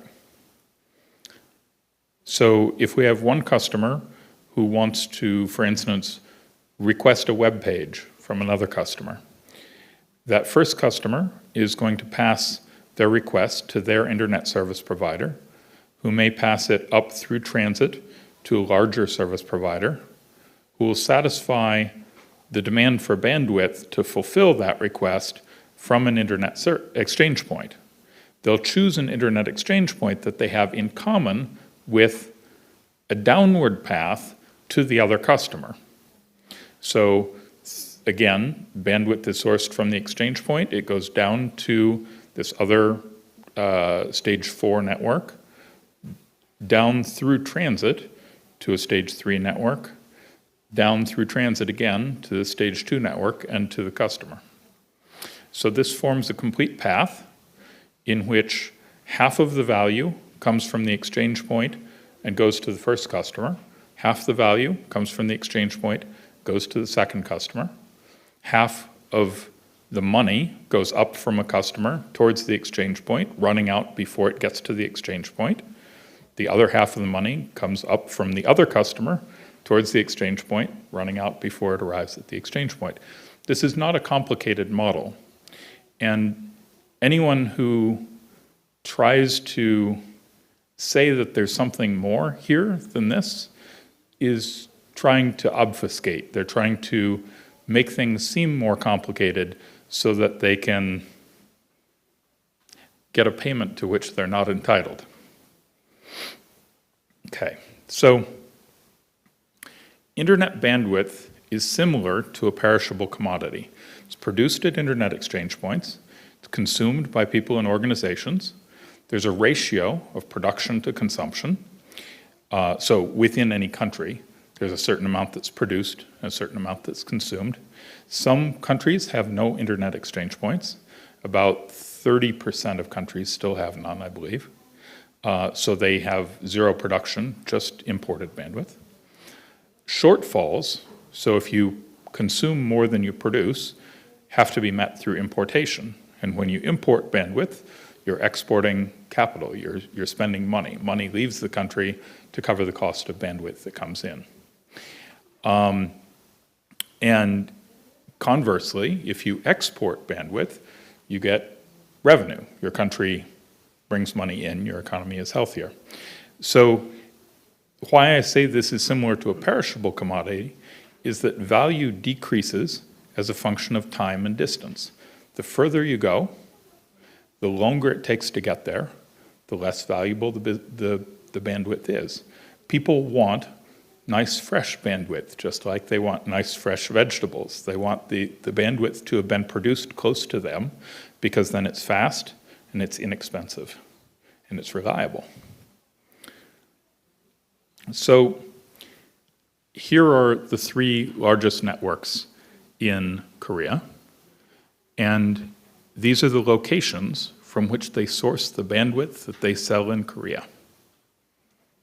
If you look at those lists, you'll notice a lot of big cities, but you will not see any in Korea.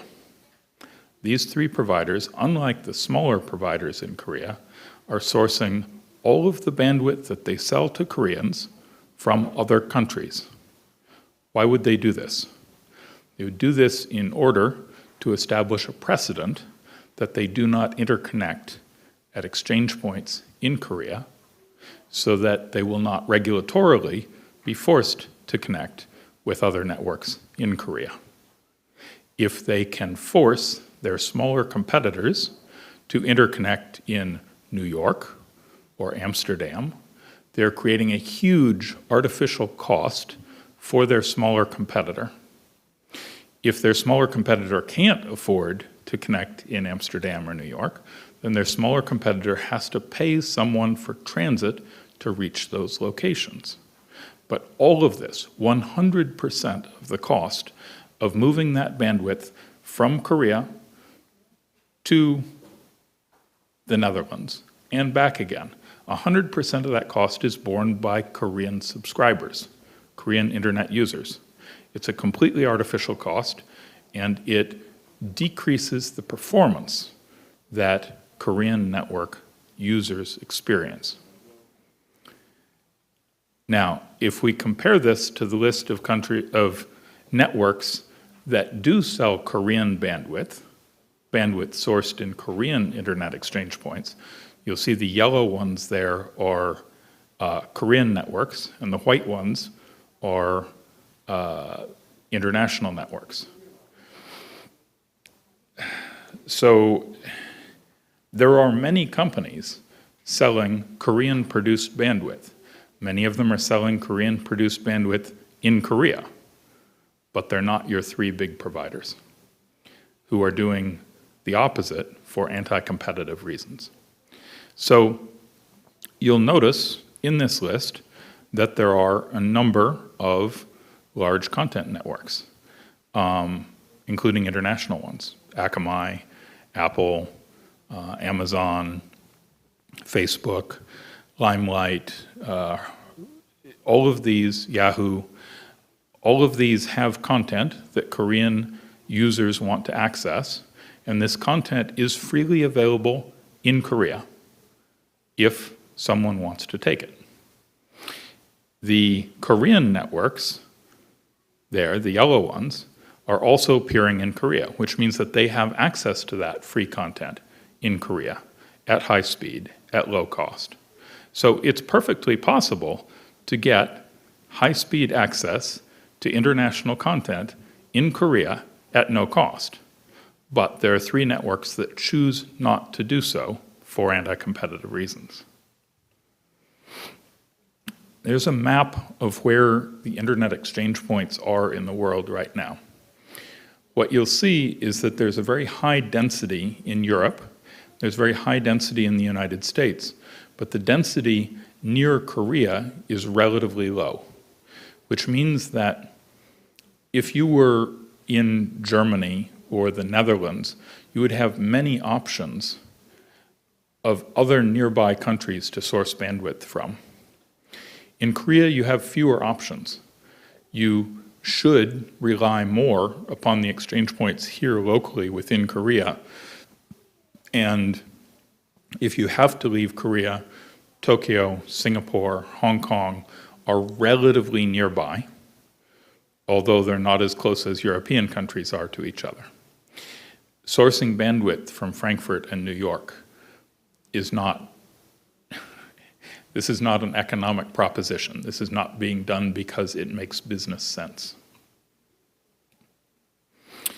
So one of the things that my organization does is every 5 years, as input to the OECD and other organizations that do telecommunications analysis, we perform a survey of peering agreements, of the agreements, the interconnection agreements between internet networks. So we did this in 2011, again in 2016, and again just last November in 2021. We analyzed 15 million interconnection agreements between 27,000 different networks in 192 countries.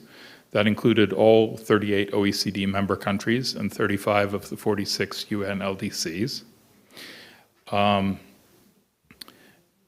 Out of those 15 million agreements, only 0.0004% of the peering agreements had asymmetric terms of the type that the Korean government is mandating. That's 57 out of 15 million. This is not a normal practice. That 57 cases is down from 0.02% in 2016 and 0.27% in 2011. So in 2011, 10 years ago, one connection out of 400 did not abide by international norms. Today, 1 in 265,000 does not abide by international norms. So these norms are very prevalent. There are very few exceptions, and Korea is trying to force exceptions to a globally accepted norm that is becoming more and more uniform globally. So Korea is trying to go the opposite direction of the progress that we've seen in the last 10 years. And there are consequences to this. As the previous speakers have shown, there are economic prices to pay for doing things uneconomically, doing things anti-competitively, doing things in contravention of norms. You've heard some of those consequences. A different one is that your country will be avoided by network operators. They will invest elsewhere. The choice of governing law for agreements is one indicator of how your country is viewed by businesses which have a choice as to what governing law to use. So this is one of the things that we study in our survey. Here you see the prevalence of selection of each country of governing law. 1.0 means that 100% of the time, if two internet service providers were choosing between their countries, they would choose the first country. 0 means 100% of the time, well, they would not choose that country. So 0.5 in the middle means that there's a 50-50 chance. It's even odds which country they would select. So in theory, you would, if every country were equally desirable, all those countries would be at 0.5, right in the middle, right on that white line. Instead, what we have are these blue bars showing the degree to which they diverge from 50-50. The US, Finland, Iceland, Singapore, Canada, these are all countries that internet service providers like to use for country of governing law because they have a high corruption perception index, that is, they're viewed as not corrupt countries, and they have laws that are favorable to telecom legal decision-making. The United States, you'll notice, although it is the most frequently chosen, does not have such a great corruption perception index. It's a little bit better than Korea's, but not much. They're pretty much in the same category. But it's selected about 0.82 preference, whereas Korea is selected 0.39. So although your corruption perception index is okay, you're considerably below average in the frequency of selection of governing law. You know, a little bit ahead of Thailand and the Philippines and so forth. That's all that I have here, but I am happy to answer questions as they are scheduled. I don't know when there is planned for that, but okay, thank you very much.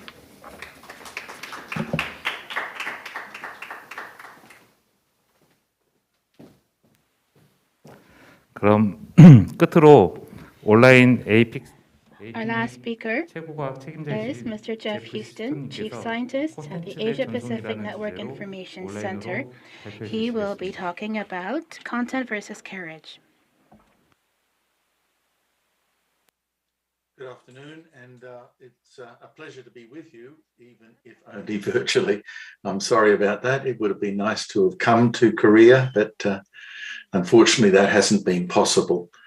So if we could start with the slides, and let me say, I suppose, in introduction that I'm not going to talk about, or try not to talk about, peering and transit and exchange points and those kinds of concepts. I actually think the internet has changed considerably, even over the last 10 years. And what we thought about how to view the internet 10 years ago is not how we view the internet today. And to my mind, the driving factor is actually abundance. For the first century of its existence, the telecommunications industry was actually an industry about rationing scarcity. There was only so much capacity. And so what we had to do was restrict that usage so that demand was never actually overwhelming available capacity. What we're trying to do these days, of course, is there's no shortage of computation. There's no shortage of storage. There's really no shortage of bandwidth. And so we live in an entirely different world. And it's actually a world dominated by abundance, phenomenal abundance.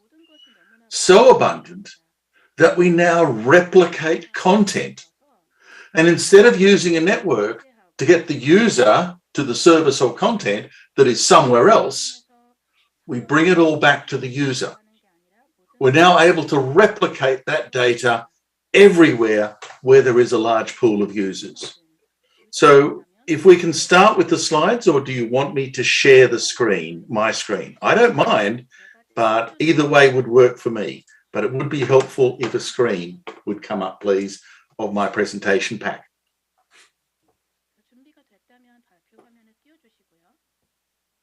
No? In the absence of feedback, I will share a screen.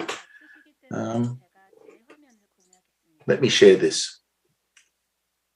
So what I want to talk about is actually, I suppose, one of the best, I could say, thank you, you are sharing it now, is one of the best arguments, because as we've always found, the best arguments in this industry are the old ones, because we keep on having them again and again and again, and the more we have them, the better we rehearse our positions.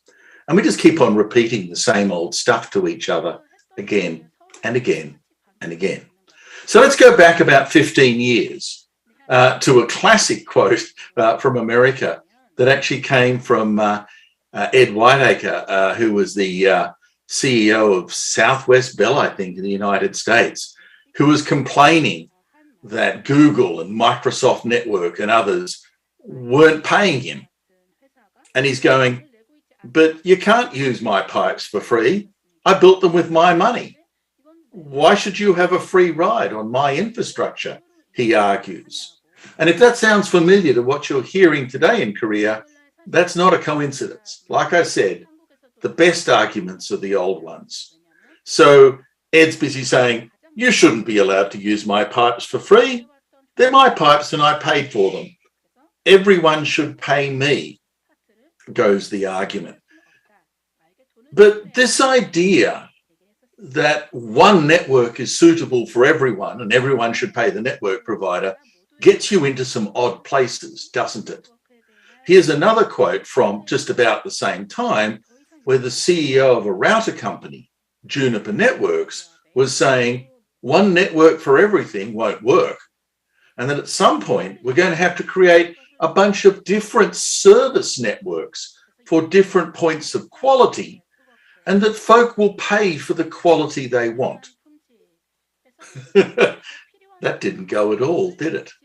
although that was a classic argument at the time, there's no such thing as network neutrality because we actually need a whole bunch of different networks and it can't be neutral for everything. Oddly enough, with abundance, this doesn't matter anymore. With enough bandwidth, every problem solved. And the reality has turned out that we don't need to ration. We don't need to do quality of service if there is enough bandwidth.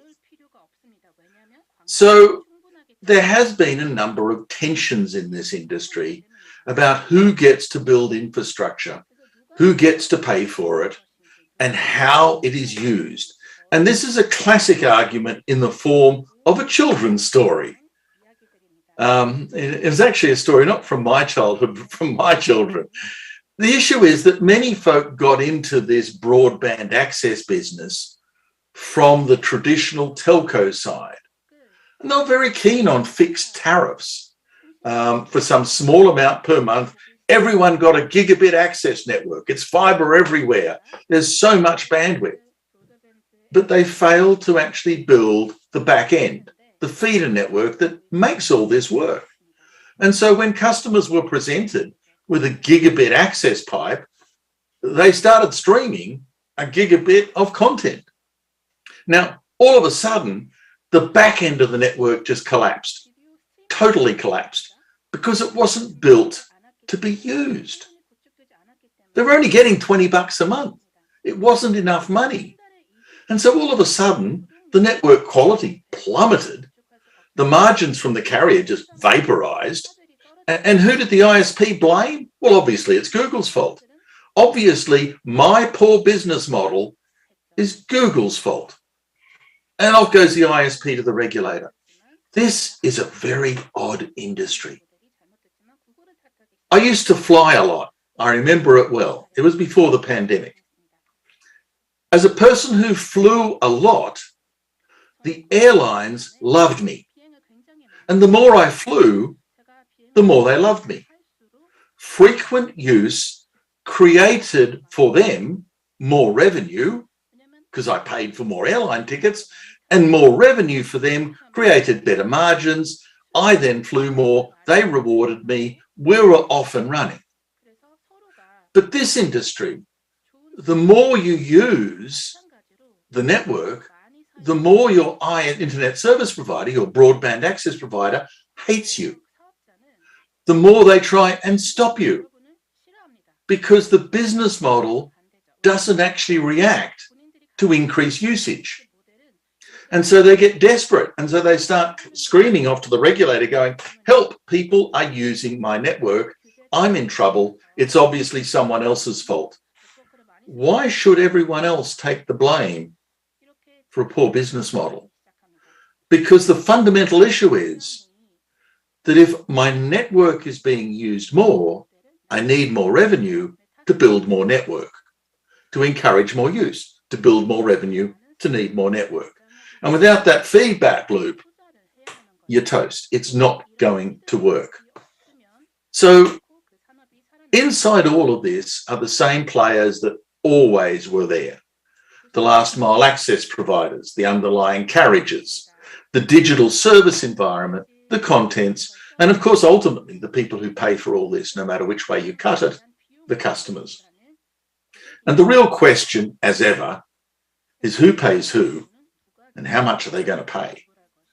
Now, this is an age-old question. I'm going to go all the way back to, I think it was the 1840s, the United Kingdom, Rowland Hill, and the penny postage. And this was a revolutionary concept in postage, and we still use it today, that I go and buy a postage stamp from my local post office. Back in the 1860s, it was 1 penny. I write a letter. I put that stamp that I bought on that letter, and I just send it. It gets passed through a number of postal agencies. My local postal operator passes it to someone else, maybe a few others. Ultimately, the letter gets delivered. I have paid. The receiver doesn't pay. The local post operator who sold me that stamp might have to settle with the destination postal operator in order to get them to deliver it, but I paid for the full service, and the delivery is at no cost to the receiver. We took that model and took it up when international telephony started at the start of the 20th century, or really the middle. I dial a phone number. The local phone company establishes that connection, but pretty typically, particularly in international telephony, they're not the operator at the other end. The destination phone company actually has to complete that call. Now, the call is answered at no cost to the receiver. I am paying for all of this. The local phone company meters me and charges me for the cost of the entire call. The destination phone company, who incurred costs associated with this call, actually gets their money back from my phone company. They settle quietly between themselves and I don't see it. This termination fee actually is managed by an industry. And what's going on here is that the sender pays, the receiver doesn't. And that was an enormous boon to the telephone industry. More calls equaled more money enabled more infrastructure allowed you to handle more calls, and off we went. So let's now look at these models on the internet and talk about how the money works. Because I'm the user and I've got a broadband service here. I must have, otherwise you couldn't see me. And like many others on this planet, like millions, if not billions of others, I have a streaming video service from 1, 2, 3 video streaming folk. And I stream a video. Who pays who? Now, one option is all of this is without settlement. I pay for my video, I pay my ISP, video is streamed through my ISP service to me, the ISP and the streamer don't have any relationship and they don't need to. I am paying my ISP to have the service and I'm paying the streamer to get access to their content. Separate economies, settlement free. What the carriage provider wants, though, is something different. They'd like everyone to pay them. And so as far as they're concerned, I'm a customer, but the streamer is also a customer. And so the streamer should pay the ISP as well, they argue. And sometimes, in certain cases, in certain countries, that's happened. Now, you could call it extortion or blackmail, you could call it business as usual, but sometimes to simply settle the argument and get on with their business of streaming, yeah, they pay the ISP. If the money is not great, it's a convenient way to get out of an age-old problem. And sometimes, we've seen it many times really, the ISP decides that they're going to orchestrate and bundle. The carriage is going to pay for content, and this service is effectively added into your basic carriage service at no extra cost to you. You've already paid for it. The ISP is now bundling up. And those are the three options that are used across this entire industry. Now, let's take those options and look at how they evolved over time. Because we started with this issue of network neutrality and common carrier. The carrier doesn't care what content it carries, everybody's the same. There's no biased response, nothing. Everyone is the same, the network is neutral, everybody pays. And so in this model, around 1995, it goes back a fair way, everyone paid for carriage, everyone paid the access provider. So the emerging Microsoft network, numerous portals that existed at the time, they all paid for carriage. But that didn't work. Because part of the issue was at the time that the content folk found it very, very hard to create a relationship with customers. Because the network access provider kind of had a grip on who their customers were, and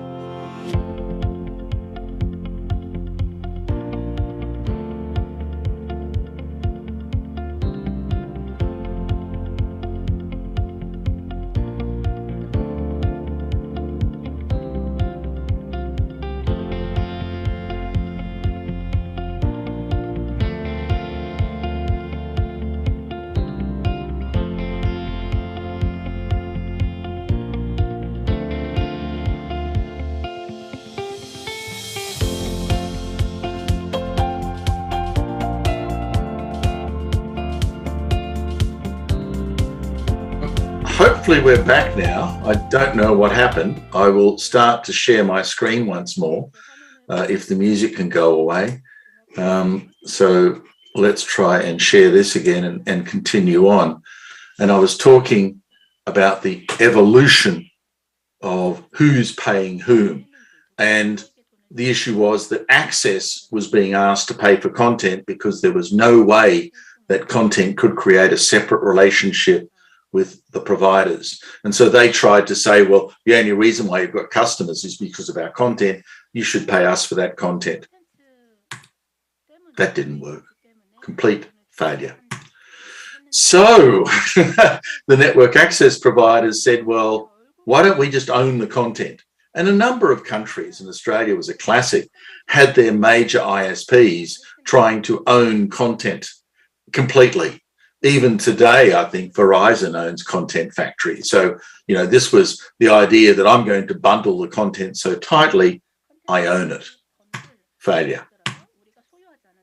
So Google changed the model completely by taking the newspaper model of advertising and using advertising to pay for content and apply it to the digital world. It wasn't Google's model to start with, it was double clicks, but it worked. Because all of a sudden, content was free in terms of relationship with the user. Google didn't need to have billions of paid relationships. They only needed a small number with advertisers. They used their content to gain insight into users and generated revenue from advertisement and provided that content at no incremental cost to the user. This model worked. It worked brilliantly. And the network service provider was squeezed out because traditionally the regulation of the content of the carriage folk prohibited them from spying on users and selling that information. So Google could do something as a content person that the carriage industry was, from a regulatory respect, barred from doing. They could not sell to advertisers profiles of their users. Now, the whole idea that the network could actually head off to the regulator and seek relief in most countries failed. The carriage providers were being marginalized and they couldn't get out of that problem. At the same time, the industry started changing because that advertising revenue was way larger than carriage revenue. We thought phone companies were big until we saw how big Facebook, Apple, Microsoft, and Amazon and Google became. So big that when they looked at that traditional model of how this industry had organized itself, the transit ISPs, the mid-level aggregators, the exchange points, and the access ISPs, which was a horrendously inefficient and rather crazy way of doing things, they just simply said, look, if I can use abundance and bring the content all the way to the user's front door and eliminate transit, I'm a winner.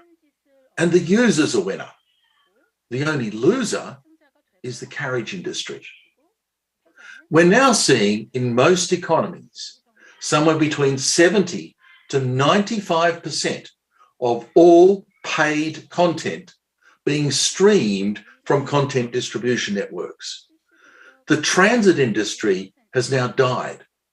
The only folk building large-scale submarine projects are Google, Amazon, Facebook, Microsoft, and fellow CDNs partnering as junior partners. That's it.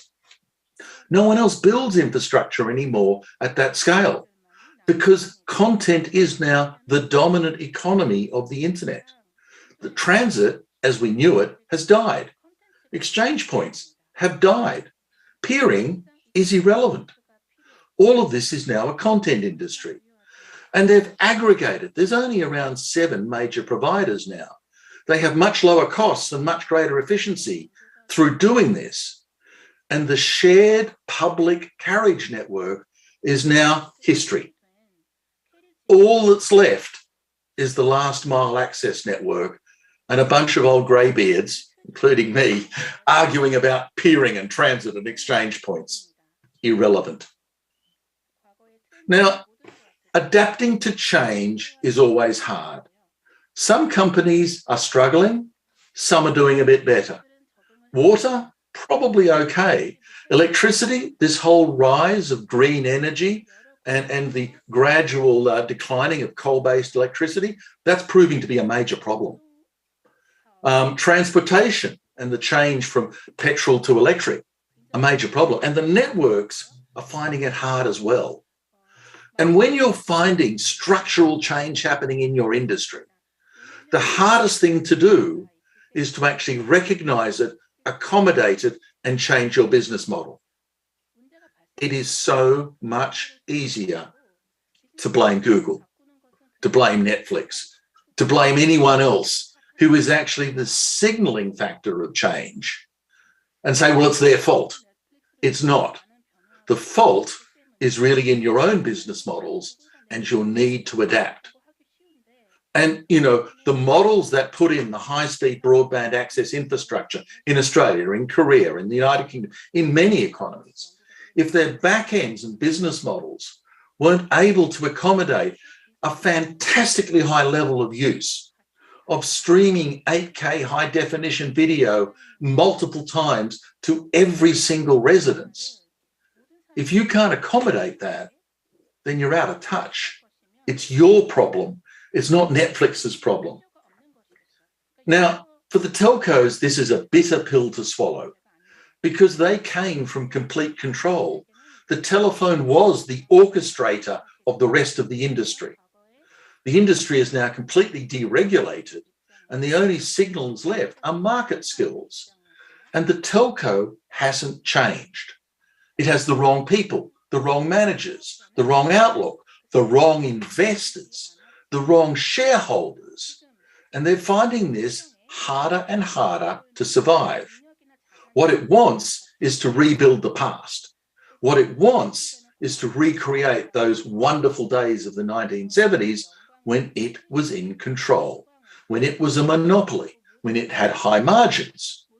But what's going on now is the complete opposite of this. Before, the telco controlled everything.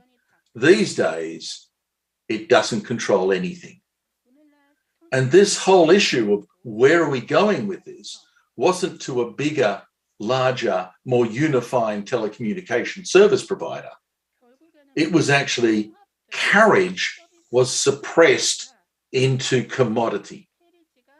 That deregulation and intense competition wasn't a competition between carriage providers. It was a competition between carriage and content. And content has won by capturing the old newspaper-based advertising revenue and creating services that are, at least initially, free to users. I don't pay Google for search. Neither do you. I pay indirectly through advertising, but I don't pay them as a paid subscription to do search. That model is fantastically successful. Whereas what we're seeing in the carriage world is high costs, low yields, a certain amount of investor aversion, and this whole issue of why has it taken many countries so long to come up with good broadband models? Because quite frankly, you might end up being like Australia. The only folk left to invest in broadband infrastructure was the government. No private investor was willing to do this at a national scale anymore because carriage has become commodity. It's no longer what it used to be. The only problem content has is the best problem of all: how to grow, scale, how to scale up and deliver 100 times the content they're delivering today by next month. Content reality is reality of scaling. It's a reality of growth, whereas carriage is a reality of decline. So what's the real problem for the carriage industry? Why are they complaining so much? Why do they find this a bitter pill to swallow? Because their expectations of the money they should be getting are way lower than the reality of the money they're getting from consumers. Because as that carriage industry gets squeezed into just the last mile, there's so much more competition in that last mile, so many more ways of doing it. Just 500 kilometers above is Starlink and Elon Musk. Amazon is soon to follow. The monopoly is vaporizing, and so is the money.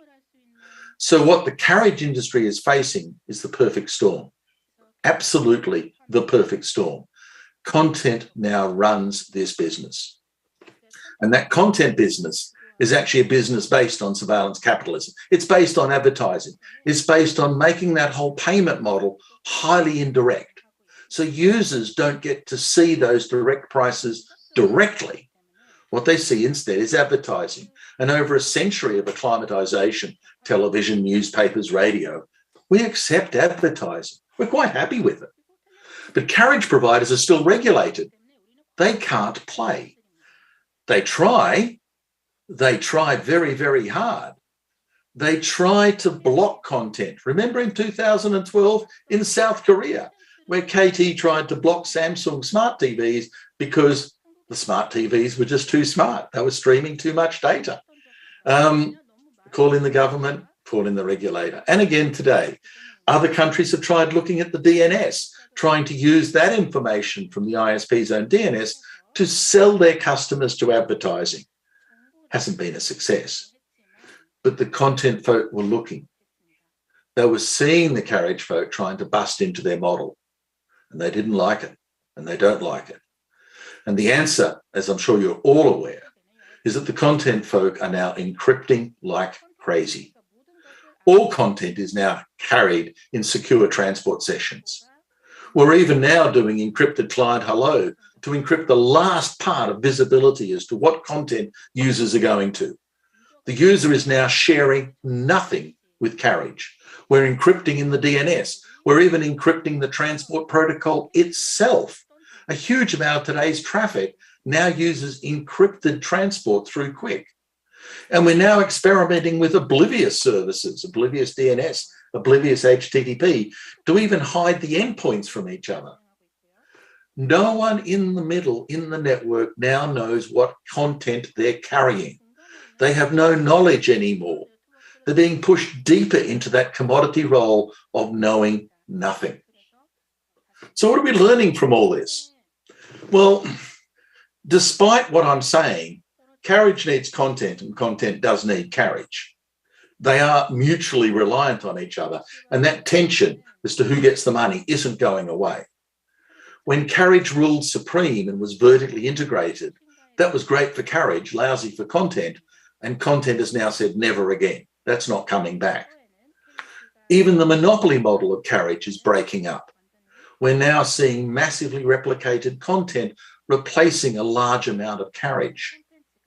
And we're seeing issues around structural cross subsidies fail because the longer term incentives for efficient infrastructure investment weaken when there's structural cross subsidies going on. So the market that is totally deregulated, that is exposed to this in all ways, is actually a stronger market and a market more receptive to innovation and investment, the one that tries to hide these problems through structural cross-subsidization. This is what we're learning. It's not the final chapter. There's a lot more to happen yet. But I hope this sort of gives you a picture that if you follow the money rather than following the structure of the internet, you actually get a different bunch of insights as to what's driving us and allowing this market to function with effectively a clean view of the interaction between players and making sure that government regulatory intervention is not there to save individual players from their poor decisions. The role of government is actually one of correcting distortions that affect consumers, not about market players. And it's consumer protection that is actually the public interest that governments realistically have to follow. Beyond that, these days, in a fully deregulated, highly international industry, everything else is actually a game and a play of market economics and deregulation. Thank you.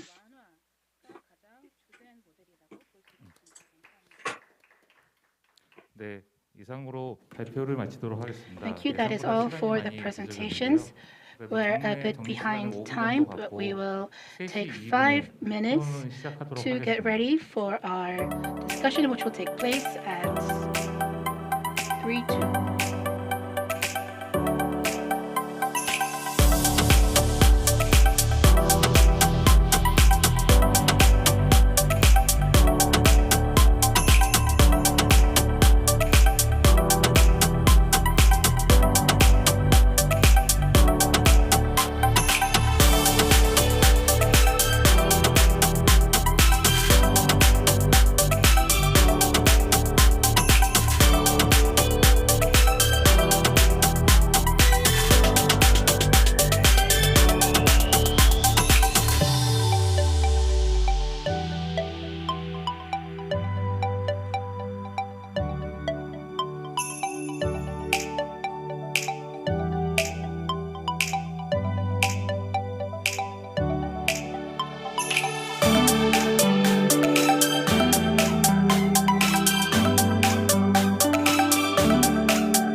이어서 토론을 진행하도록 하겠습니다. We will 먼저 now 토론의 start 사회는 the 오픈루트 debate. 김용희 전문위원님께서 The 맡아주시겠습니다. MC for the debate 네, is expert Kim 소개받은 Yong-hee 김용희입니다. 저희 회사를 이제 궁금해하실 수 from 있을 것 같은데 OpenRoot. 저희는 Thank you for the 한국에 introduction. 있는 We are 아주 타이니한 플럼이라고 할 수 있습니다. 그래서 a 이런 tiny version of Plum in Korea. 통신이라든지 아니면은 뭐 So, 인터넷에 대해서 연구를 하고 있고요. we 그래서 research 오늘 communication 그런 인연으로 and 여기에서 the 사회를 보는 internet. 것 같습니다. I think that's why 네, I am 다른 invited here 분들은 today. 이미 소개를 해주셨기 때문에 예, 소개를 좀 생략하도록 하고 I'll 시간이 skip 부족하기 때문에 the introduction for the other speakers since they have already been introduced. 교수님만 소개해드리도록 하겠습니다. Let me just introduce one of our discussants, Professor Kim Hyung-kyung from KIST. 네, 지금 그 여러분의 발제를 들었는데요. So we listened to 완전히 the 처음에는 presentations of all our 처음 panelists, 처음 봤을 때는 무슨 말씀을 and 하실까 굉장히 궁금했는데 I wasn't sure what you would talk about by just looking at the presentation slides, 그 놀라운 깊이로 but I was able to learn so much and gain so much insight by listening to your presentations. 프레젠테이션 하시느라 힘들었을 테니까 네, 김영희 교수님. And so I'll pass the mic over to Professor Kim to ask her her thoughts about today's discussions. 네, 우선 의미 있는 발표를 해주신 So I would like to thank all the speakers for their extremely meaningful presentations. 청중이 대부분 한국인이라서 Most of the participants here are Korean, 하게 되는 걸 이해해 주시기 바랍니다. so I hope that you'll understand that this discussion is taking place in Korean. 발표와 관련해서 First, about today's 진행되고 있는 presentation, I would like to SK 브로드밴드 간의 어떤 talk 분쟁에 about 대해서 the dispute between Netflix and SK Broadband. 몇 가지 질문을 좀 드리고 I had a few questions for the speakers on this issue. 질문은 The first question is, 넷플릭스가 SK 브로드밴드에게 비용을 지불해야 된다. 많은 비용 Netflix should pay network usage fees to SK Broadband. This is the argument in Korea, and we quote the example between Netflix and Comcast the most. I understand there was a pay direct agreement between them, as well as another agreement between other key ISPs such as Verizon. 이러한 약점은 넷플릭스가 자체 구축한 And of course, this was before Netflix started out their own CDN, but we are taking this example to argue that Netflix needs to sign a direct contract with SK. So do you think that the example from Netflix and Comcast is an adequate example to make this argument? Also, the pay direction interconnection agreement, is this taking place in other countries as well? Because as far as I'm concerned, I looked up a few papers, and there is a potential of anti-competition. So, when selecting with whom to make this agreement, if the ISPs do not form a contract with a certain provider because they do not like that provider, then that could kind of undermine net neutrality. So I'm wondering, and I think that this could lead to even other issues, so I would like to hear your thoughts on this. And more recently, in California, California said that ISPs who signed an agreement or didn't, they passed a law based on net neutrality principle. So I'd like to ask your opinion about this recent development in California. So the second question is that currently, regarding the current verdict from the first round of lawsuit between Netflix and SK Broadband, how do you view that?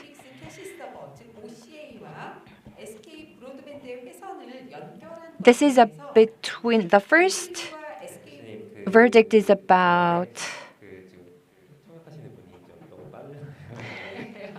네, 요 질문까지 한번. so maybe we'll ask the opinions from the presenters for the questions that she's just finished asking, and then we will move on to the next question. 네, 지금 그 세 가지 질문을. So she asked 3 questions in total. 지금 이런 자리에서 굉장히 많은 의견을 피력했던 것 같아요. So I also shared my opinions a lot through the venues like this.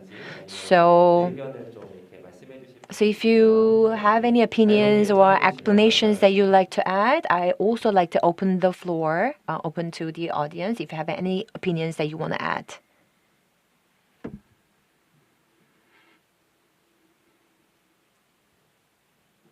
예. So I certainly have some opinions on this. And in essence, SK Telecom needs Google. SK Telecom needs Netflix. Because if SK Telecom was unable to provide their customers with compelling content, their customers will leave them. And so this idea that SK Telecom says, well, if you don't pay, it's not going to happen for our customers, is an empty threat, because they won't have customers if they try and fulfill that.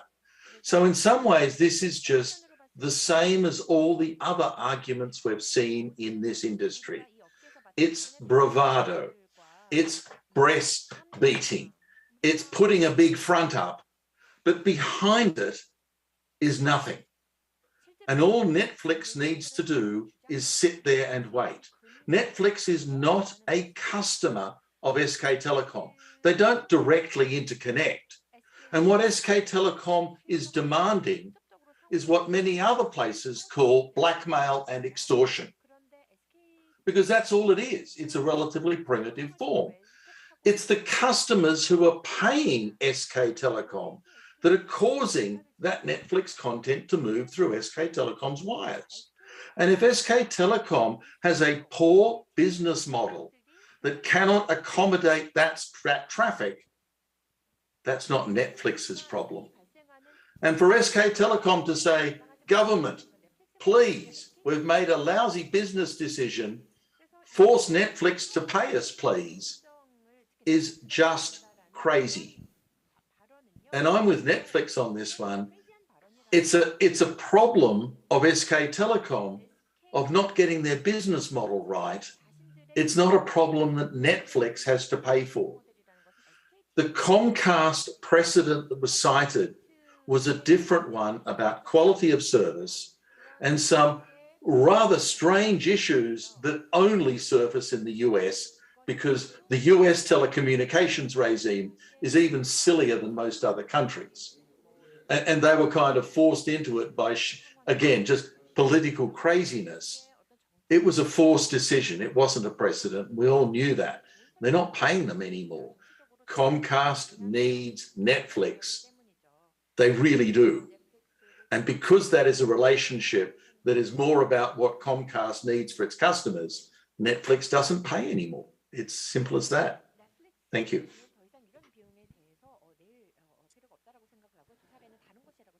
네, 좋은 의견 감사합니다. 여기 계신 두 분한테도 한번 질문을 이제 좀 이어서 드릴 텐데 조금 쉽게 좀 질문을 드리면 이러한 이제 망 사용 대가라든지 망 중립성에 대한 어떤 분쟁이 있었을 때 정부의 역할은 어떤 것이 있을까요? What do you think is the role of the government in this? I'd like to ask the people next to me when it comes to net neutrality or network usage fees.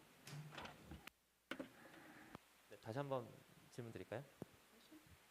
So I believe the question was, what was the role of the government in enforcing net neutrality or network usage fees? I would say that net neutrality is a very good goal, but has no connection whatsoever with any of the conversation that's happening here. And I think an attempt to tie, as Jeff is saying, blackmail to something that is commonly understood to be a good goal, just in order to bamboozle people, to confuse them, is a fairly transparent ploy and not one which will succeed in the long term. I think a government's role with respect to something like these sender pays rules should be to examine best practices globally, to look at what works, to look at norms, to look at what's done in other countries, and do what's working in places that you'd like to emulate, right? So Korea's internet performance and price have not been getting better lately. For the last 10 years, say, Korea's prices have not been going down at the rate that they have in the rest of the developed world, and Korea's performance is not going up at the rate that the rest of the world is enjoying. At the same time, for the last 8 years, we've had this legislative problem. This is not a coincidence. This is government failing to look for beneficial examples and follow them, emulate them. So I think that's the role of government. I'd also like to just say that I think that Jeff is absolutely correct on two specific points here, other things as well, Jeff, but two things I'd like to highlight. One is that there are many arguments that have been had and have been decided historically. And this is how we get better. We advance by experimenting, trying things, seeing what works and what doesn't, and abandoning the failed models and moving forward. Sender pays was an experiment that was tried 20 years ago, failed, and we've moved on. Things have gotten better since then. So pointing back at that failed experiment 20 years ago and saying that that somehow justifies doing it again is ridiculous. That's one point. The other point that Jeff made is that this is blackmail or extortion. And I'd just like to illustrate that very, very simply. So Sk Broadband is using the coincidence that they have a common customer with Netflix, and they're telling Netflix, we will harm our common customer unless you pay us. If this weren't a common customer, they would have no lever over Netflix. And in fact, they have no real lever over Netflix. They're appealing to Netflix's compassion and suggesting that they will reduce the harm they're doing if they are paid. But this is just the tactic of a schoolyard bully, right? Give me your lunch money and I won't hit your friend. This is not business. This would be criminal in many places.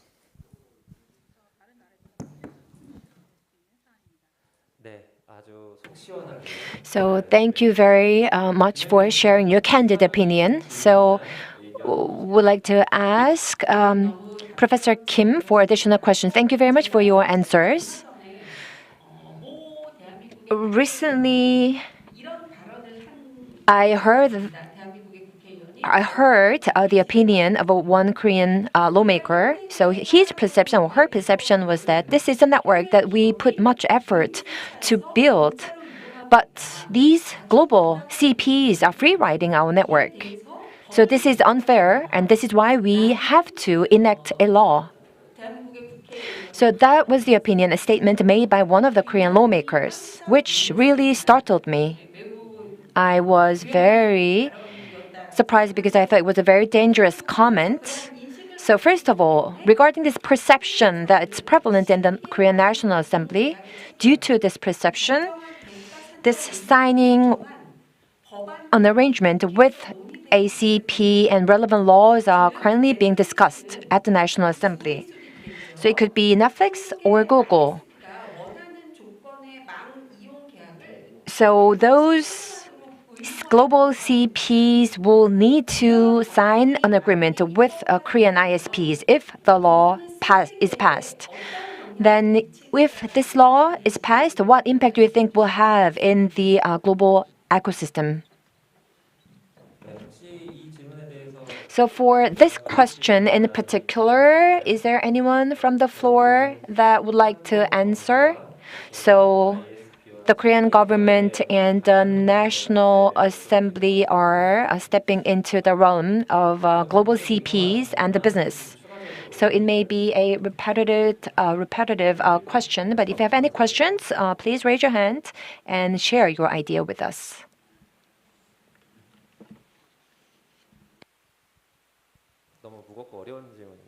Is this too serious for you to give thoughts or to share your opinion about?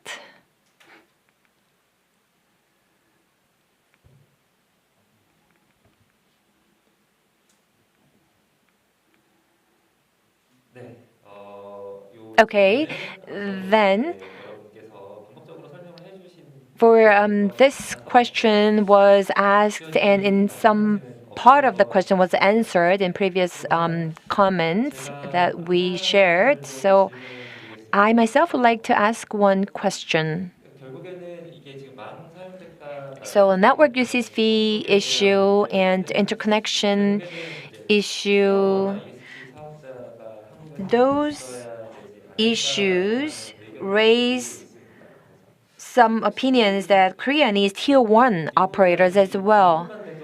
So in the US and in Japan, there are top 2 or 3 top tier operators. But in the case of Korea, there are no tier 1 ISPs. Why do you think it's so hard for us to have such tier 1 ISPs in Korea?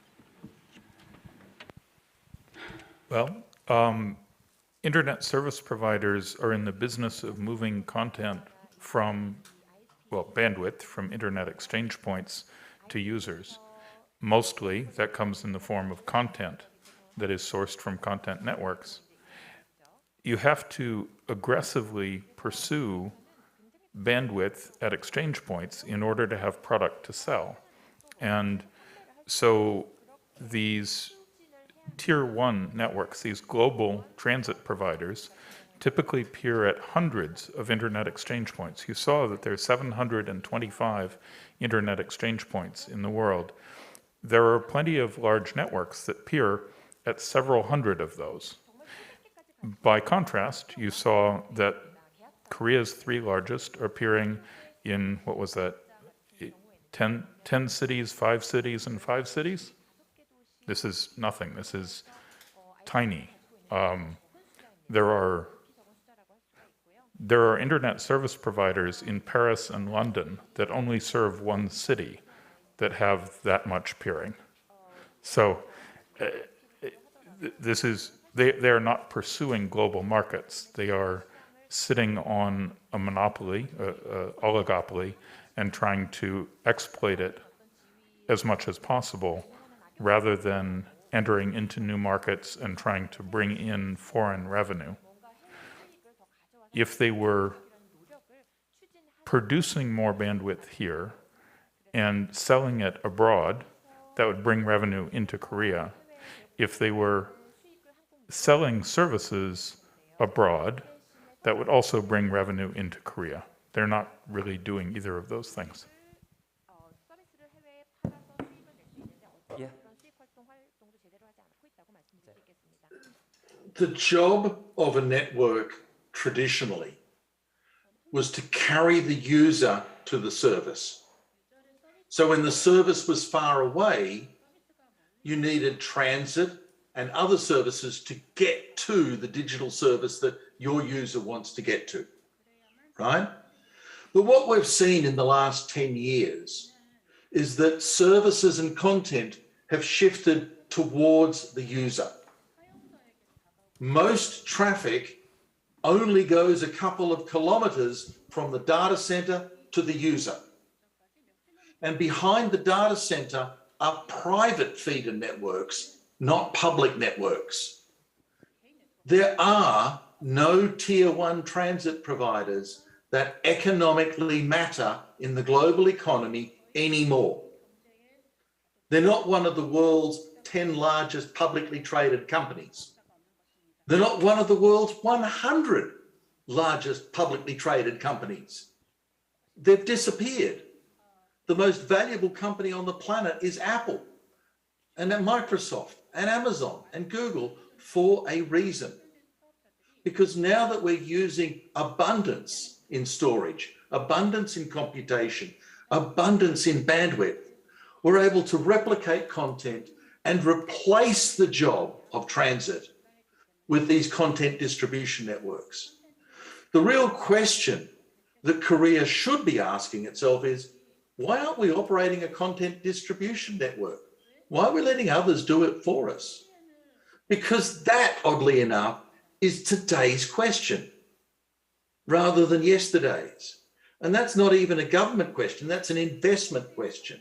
That's a question about where are you putting your effort in infrastructure? How are you actually encouraging content to be distributed efficiently within your country? How are you aiding that to happen? And trying to take Google to court is not going to make it happen. That's not a case of encouraging that shift. Why is this important? Because in communications, it's distance that is money. If you swing packets around the world, the consumer pays.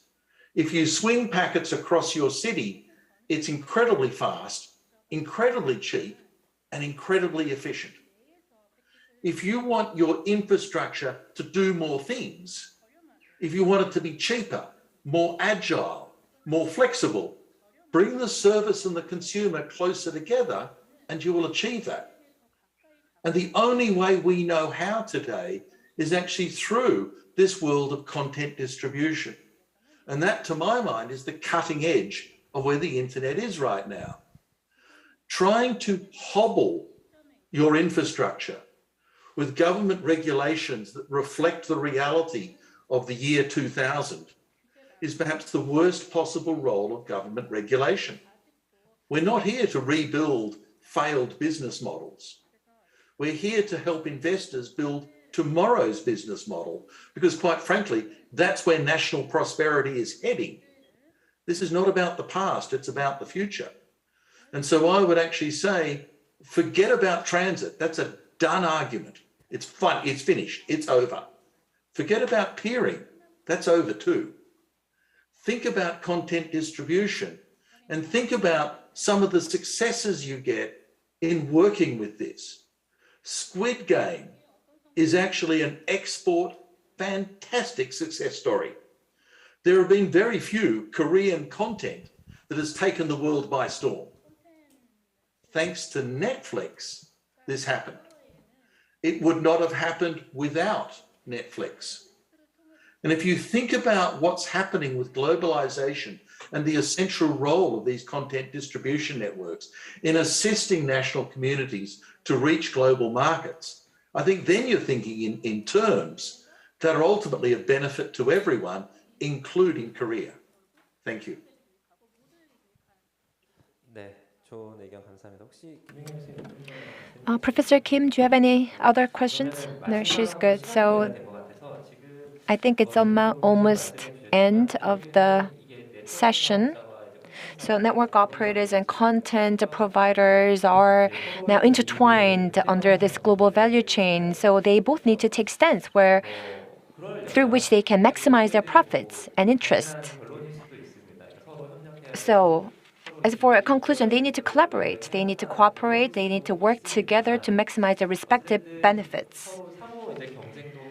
So they compete against each other, but they also have to pursue win-win situation. So for this to happen, what kind of strategies or mindsets do we need? Can you share your ideas briefly about this?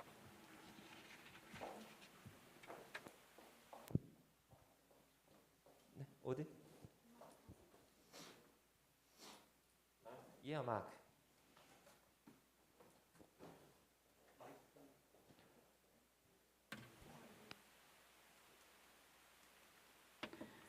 Mr. McFadden, would you like to give your opinion on this? Well, thanks. At the risk of echoing Woody and Jeff, I think the mindset here that needs to change is a future-looking mindset. I think that one of the questions we got asked early in the panel were how many other cases are like the Korean case in terms of the approach to transit and peering. And the fact is that there are minimal numbers like the Korean example. There just aren't any. And the reason for that is, number one, economic, and number two, technological. These are both technological and economic failures. And they don't reflect, as Jeff has pointed out extremely well, they don't reflect the current climate, the current technological and economic environment that we live in. And so the right mindset is a future-oriented mindset. It's a mindset that not only talks about content, which I agree with Jeff is extremely important, but also the application layer, which I think we haven't talked much about here, but is also extremely important. And when we talk about the role of government, it's that future-oriented consumer protection, competition protection mindset that I think is really important, and that what we see is missing here in Korea. Thank you.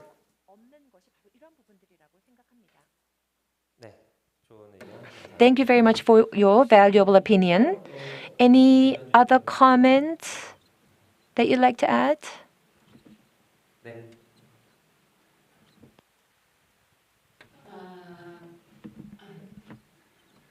Mr. Jeffrey Houston. 한 가지 질문을 좀 드리고 싶습니다. 네, I'd like to ask you one question, Jeff. Structural cross subsidiaries and long. You mentioned this in your last part of the presentation, and I don't understand why this will lower the long-term incentives for investment. I don't understand why this will lower this incentive. Could you clarify a little bit about this? Structural cross subsidies use a profitable enterprise or part of it to channel money to an activity that is not efficiently operated, that is inefficient and losing money. And the cross subsidy makes it viable when it otherwise would not have been viable. So you're using what works to prop up what's failing. Don't do it. You're wasting your money. And you're actually taking what works and making it less useful because you're taking some of that revenue and using it to prop up something that's not working. The hardest problem for this industry is to stop doing stupid things.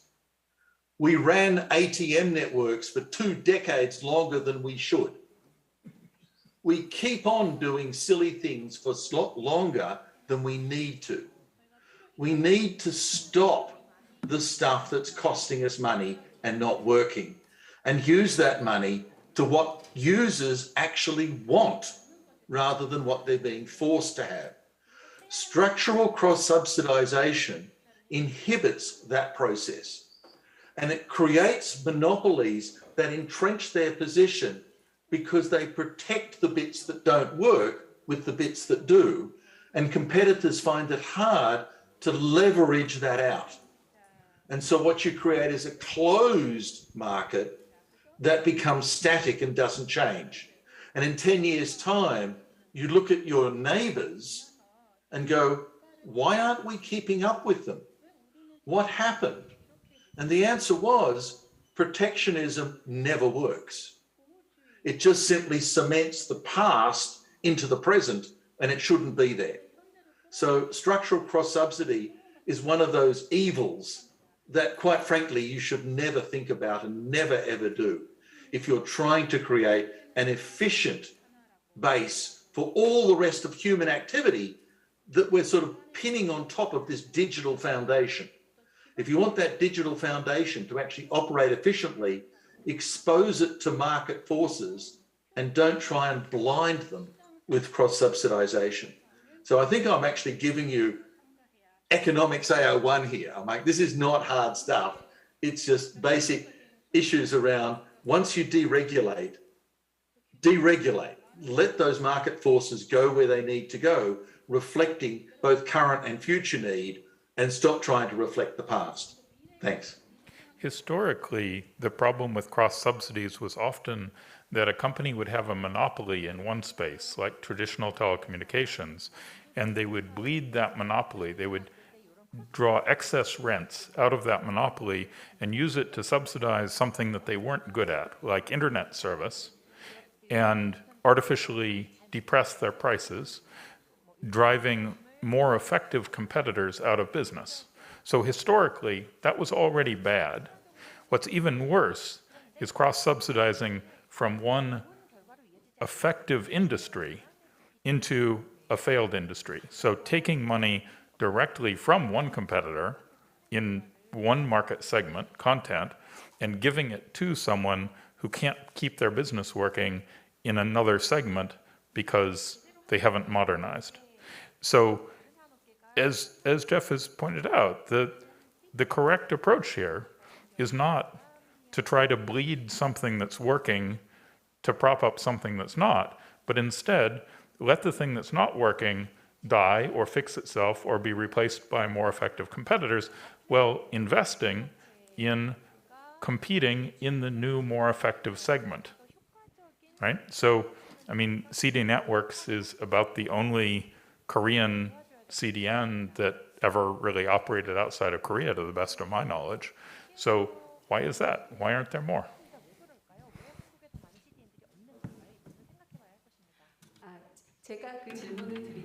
So the reason why I ask that question is because in Korea, ISP's income structure, so to help ISP's income structure, some public subsidy, the idea of providing public subsidies to Korean ISPs has been discussed, and I don't think it's desirable or the mindset or approach that we need. That's why I asked the question. So I will reflect that in my research as well in the future.